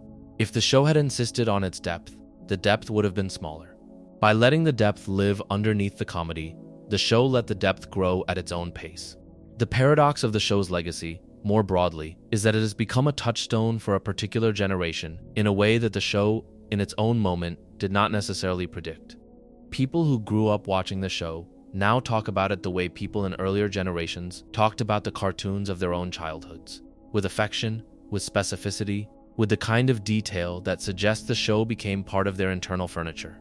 The paradox is that the show, by being so casual on the surface, became, over time, formally important to the people who grew up with it. It was the cartoon that was always on. It was the cartoon that, in some sense, was teaching them how to think about adult problems while pretending to be about children's silliness. They have, by now, carried it with them into their own adulthood, and the show for them is a part of how they got there. There is also the paradox of the show's afterlife in fandom. The conversations that continue about it, the theories that get developed, the small details that get pointed out in retrospect by viewers with much more patience than I have. The show generates these conversations because, as we have been discussing, the show planted seeds it never fully grew. And the seeds are still in the soil of the show, and viewers like to dig them up. The paradox is that the show, even now, is producing new readings, because the material is dense enough to support them. The boys arguing about a sandwich in season 1 is, depending on how you read it, still capable of being newly meaningful when you watch it now. The paradox of dense material is that it keeps giving. You do not get to the bottom. The bottom is, in some sense, infinite, and so we have moved, across the last few hours, through the time loops, the wish artifacts, the wandering immortal, the coma omelette, the friendly grim reaper, the bigger on the inside park, the army of future Mordecai, the place above time, the games that fight back, the doomsday villains who lose to memory, the cosmic binary of pops and anti-pops, the park lifting off the ground, the boys flying through space, the final battle that ends with a sacrifice, the time skip into a quieter adulthood, the small mysteries the show never returned to, the doubles and duplicates, the romances that worked and the romances that did not, the music as magic, the work as architecture, the warmth as engine, and the wider design that holds all of these things together. We have been through, by my count, most of the paradoxes the show ever wrote, and the strange thing is how, taken together, they form a single picture. The picture is of a universe that is more flexible than it looks, populated by people who are more durable than they look, run by forces that are, in the end, mostly affectionate. That is not a small thing for a cartoon to leave you with. It is, in some sense, the largest thing a cartoon can leave you with. The universe loves you. The boys love each other. The show loved them, and, by extension, loved you for watching. The paradox is that you can still feel the love now, years after the last episode, just by remembering it. That is what makes a show last. That is what makes regular show last. If you have stayed with me this long, you have stayed with me long enough to fall asleep at least a few times, and woken up to a new paradox playing softly into your night, and that, in some sense, is what these videos are for. The show is a comfort, and a comfort is a real thing to give a person. And you giving yourself the comfort, tonight, by lying in the dark and letting somebody talk through the strange small universe of one cartoon you happen to love, is a small kindness you have done for yourself. Regular show was, for many of us, one of the cartoons that taught us that being a person was a stranger and more interesting job than the adults around us had described. It taught us that small things could be cosmic. It taught us that cosmic things could be small. It taught us that the people you go to work with can, with enough years, become the people you go through the universe with. It taught us that endings, when they come, are easier to hold if you have spent the time loving the thing well while it was happening. The world we live in is not the world of regular show, but the world we live in is, in some quiet ways, a little closer to the world of regular show than it was before the show existed. There are people who watched it and went on to make their own things, and the things they made carried a piece of what they learned from this show, and the things those things inspired carried a piece of that, and the chain runs forward without us being able to see where it ends. The show, in this sense, did not really end. It just stopped being aired weekly. The work it started kept going, in other rooms, in other shows, in other artists, in other lives. The paradox of a show ending well is that it never really ends. It seeds the things that come after, and the things that come after are the show's continuation by other means. That is, in the end, what I love about regular show. It got to leave on its own terms in a way that made the leaving part of the love. And the love kept going. And it is still going now, in the small fact of you and me sitting here in the middle of the night talking about a cartoon that mattered. If you enjoyed the video, make sure to subscribe, and I'll see you in the next one.